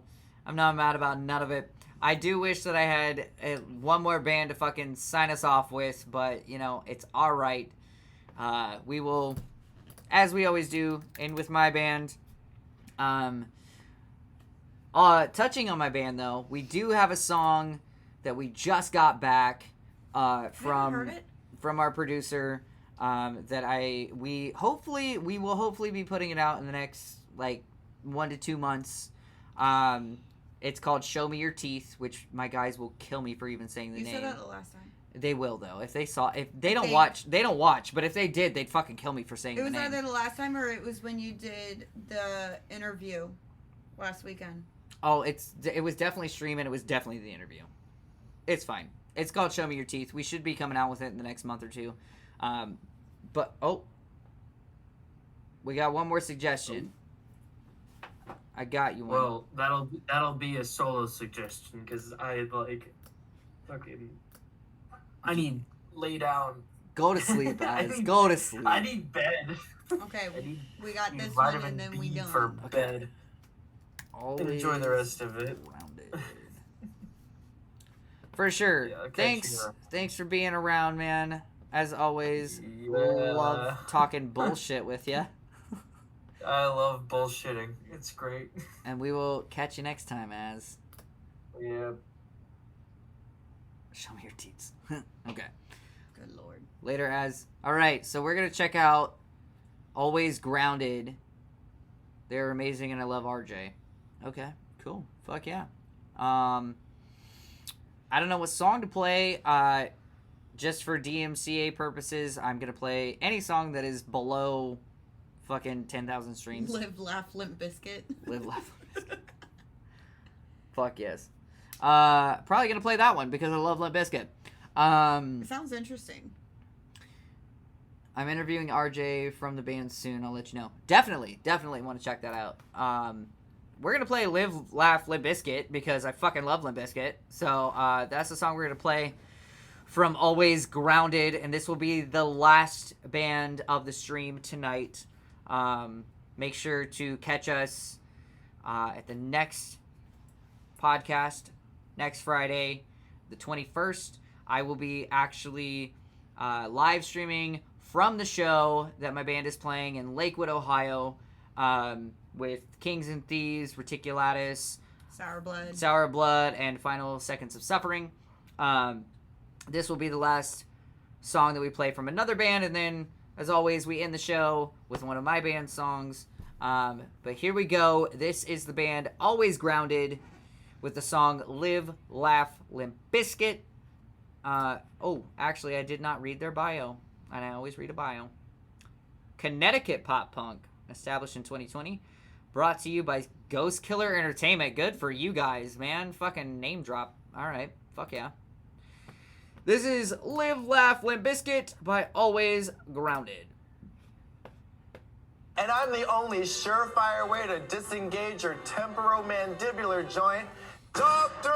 Bitchcraft!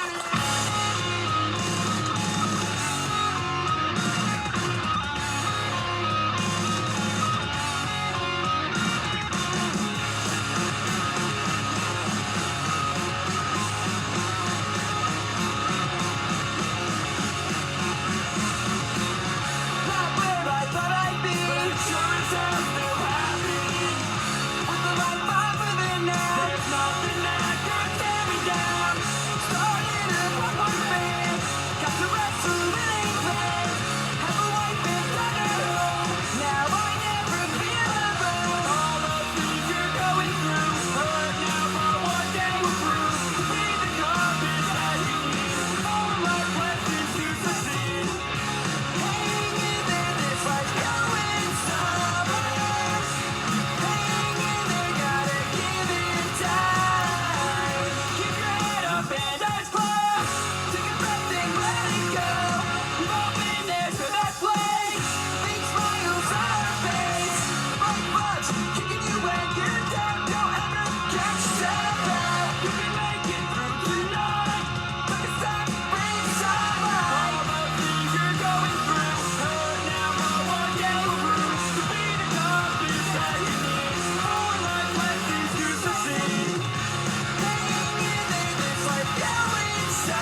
going somewhere. To you, you could make it through. This life's going somewhere. I swear to you, you could make it through. Your story doesn't end here. Hang in there, this life's going somewhere. Hang in there, gotta give it time. Hang in there, this life's going somewhere. You've got what it takes to survive.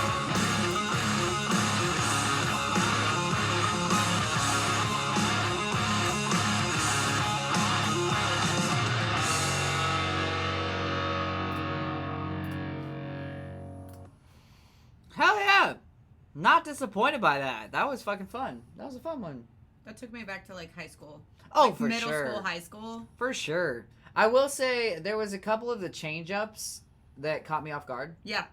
I will say that. Yeah. But like, even with those change ups catching you off guard, like that even takes me back to high school, middle school because they did that a lot back then. Oh yeah. That was kind of like the move. So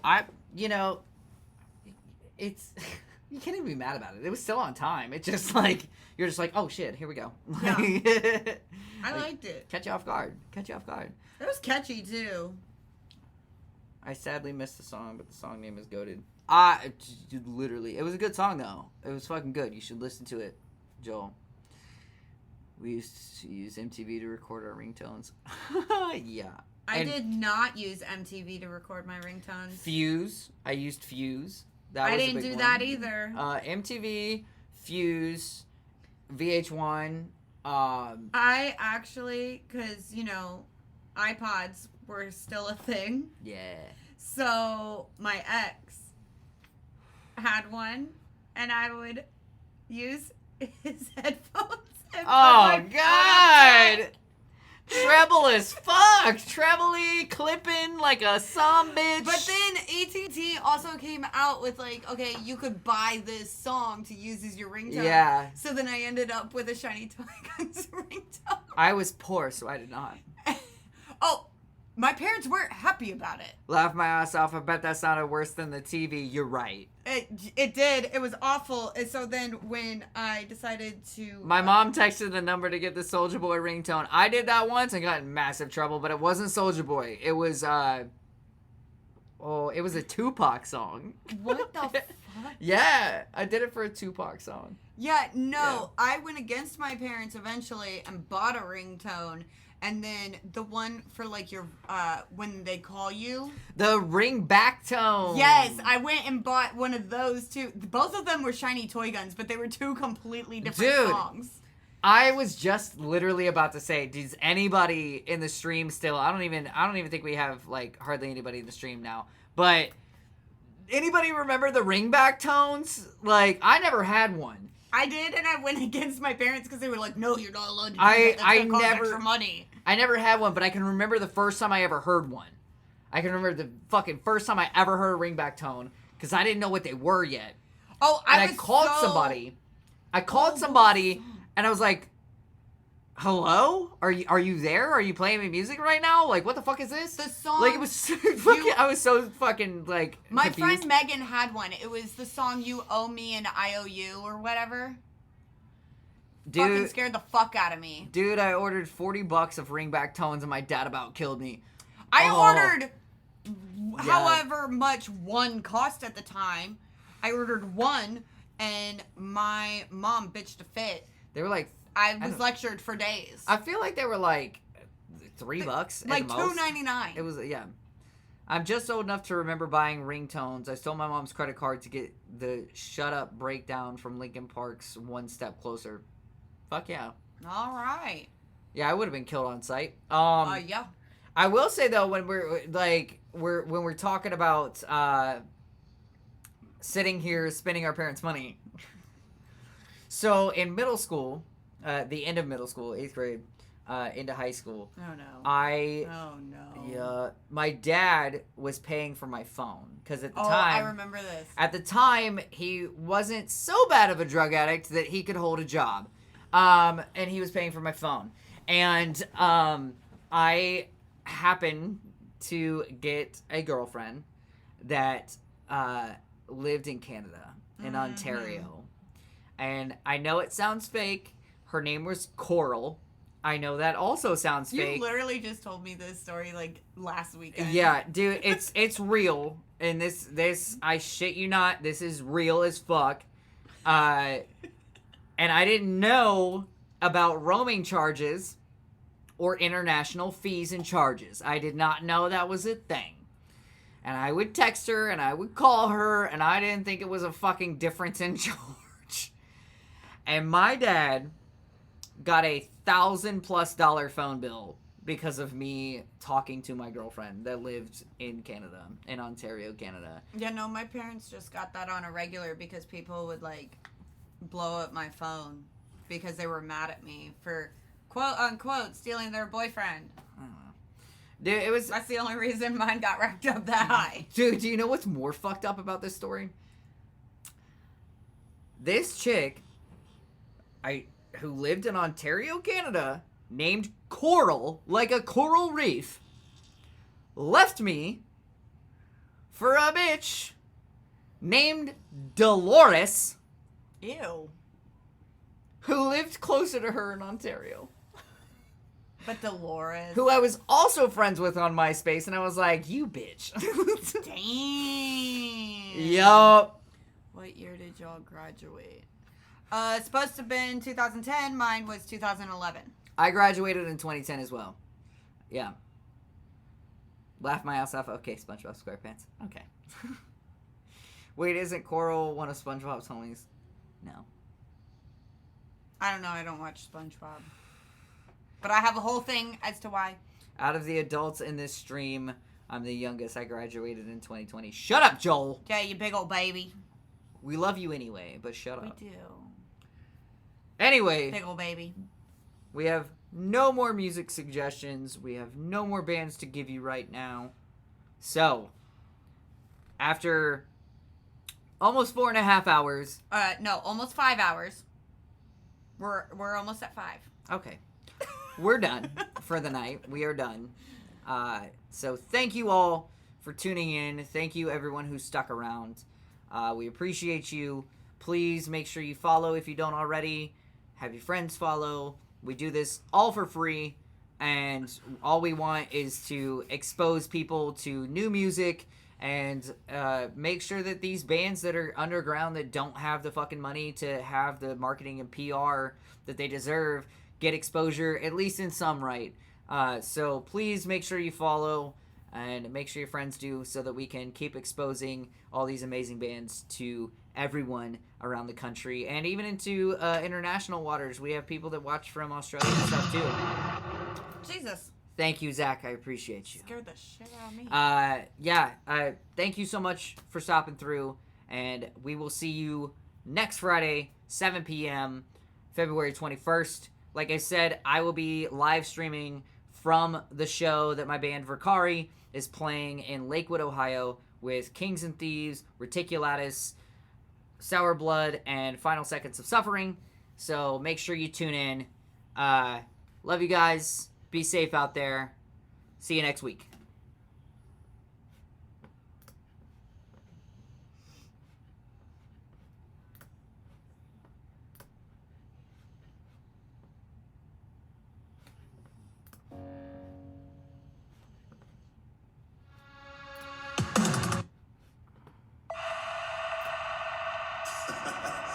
Merry Christmas, you filthy animal.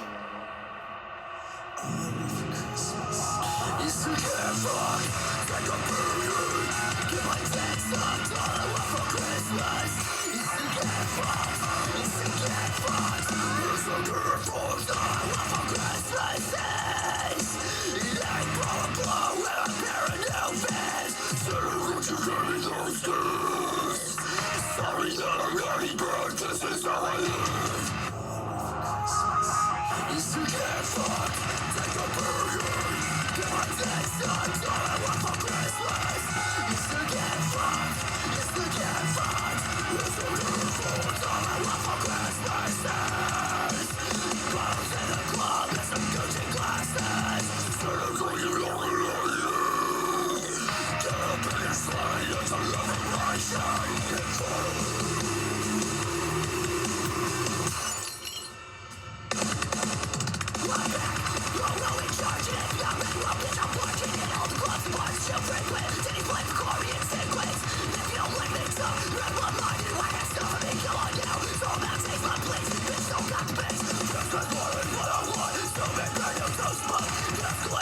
These haters and freeway, they say